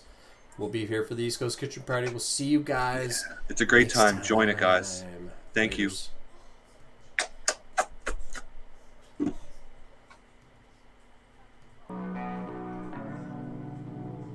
The country fell asleep, but they scream woke. We're distracted by vaccines and TV shows. Politics, celebrity, gossip, popular, neat quotes. Black lives, white lives, which lives mean most? We only dedicate one day to remember our fallen soldiers, the men and women who died young. But if you come out the closet as Caitlyn Jenner, you're a hero and you get a whole Pride Month. The most dangerous pandemic's propaganda from these clowns. Only mask that's gonna save us is duct tape on their mouths. Don't speak.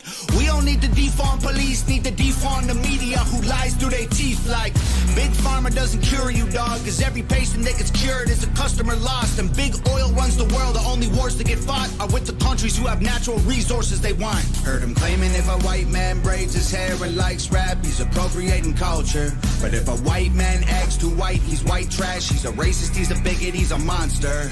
Let's just have the conversation. Not every liberal is dumb, not all Republicans are racist. The government wants everybody fighting with their neighbors cause they know that if we get along, we'll probably go against them. They can't stop us, cause we're ready to fight, trying to brainwash us. But we won't let freedom die, the whole world's brainwashed. Everybody pick a team, start a riot in the streets. The whole world's brainwashed. It's us against them, it ain't you against me. How did monkeys become people and people turned into sheep? They put fluoride in the water that's keeping us all asleep. Claim they want what's best for us, I find it hard to believe. Cause they've been selling us cigarettes since we was 18. Fake news, fake woke, distract and divide. You're either right or you're left, or you're black or you're white. Big tech don't need a microchip to hack in your life, cause the phone inside your pocket is a tracking device. And I don't know what I'm more sick of, rappers or Joe Biden looking like he ate 100 Xanax for dinner. Cause censoring the president and kicking him off Twitter is a bigger threat to freedom than foreign ballistic missiles. You don't trust the police or the government, but you want people giving up their right to own a firearm. Why would you be comfortable if police and the government the only people on the planet with the right to buy a gun? White privilege getting amplified to reinforce division. It convinces white people that they're favored by their skin, and black people getting angry because they're told they're treated different. So the conflict is between us and never with the system. Let's just have the conversation. Not every liberal is dumb, not all Republicans are racist. The government wants everybody fighting with their neighbors cause they know that if we get along, we'll probably go against them. They can't stop us, cause we're ready to fight, trying to brainwash us. But we won't let freedom die, the whole world's brainwashed. Everybody pick a team, start a riot in the streets. The whole world's brainwashed. It's us against them, it ain't you against me. Step 1, train the people only to consume. Step 2, infiltrate adults with the news. Step 3, indoctrinate the children through the schools and the music and the apps on the phones that they use. Step 4, separate the right from the left. Step 5, separate the white from the black. Step 6, separate the rich from the poor. Use religion and equality to separate them more. Step 7, fabricate a problem, made a lie. Step 8, put it on the news every night. Step 9, when people start to fight and divide, take control. This is called situational design. They can't stop us, cause we're ready to fight, trying to brainwash us.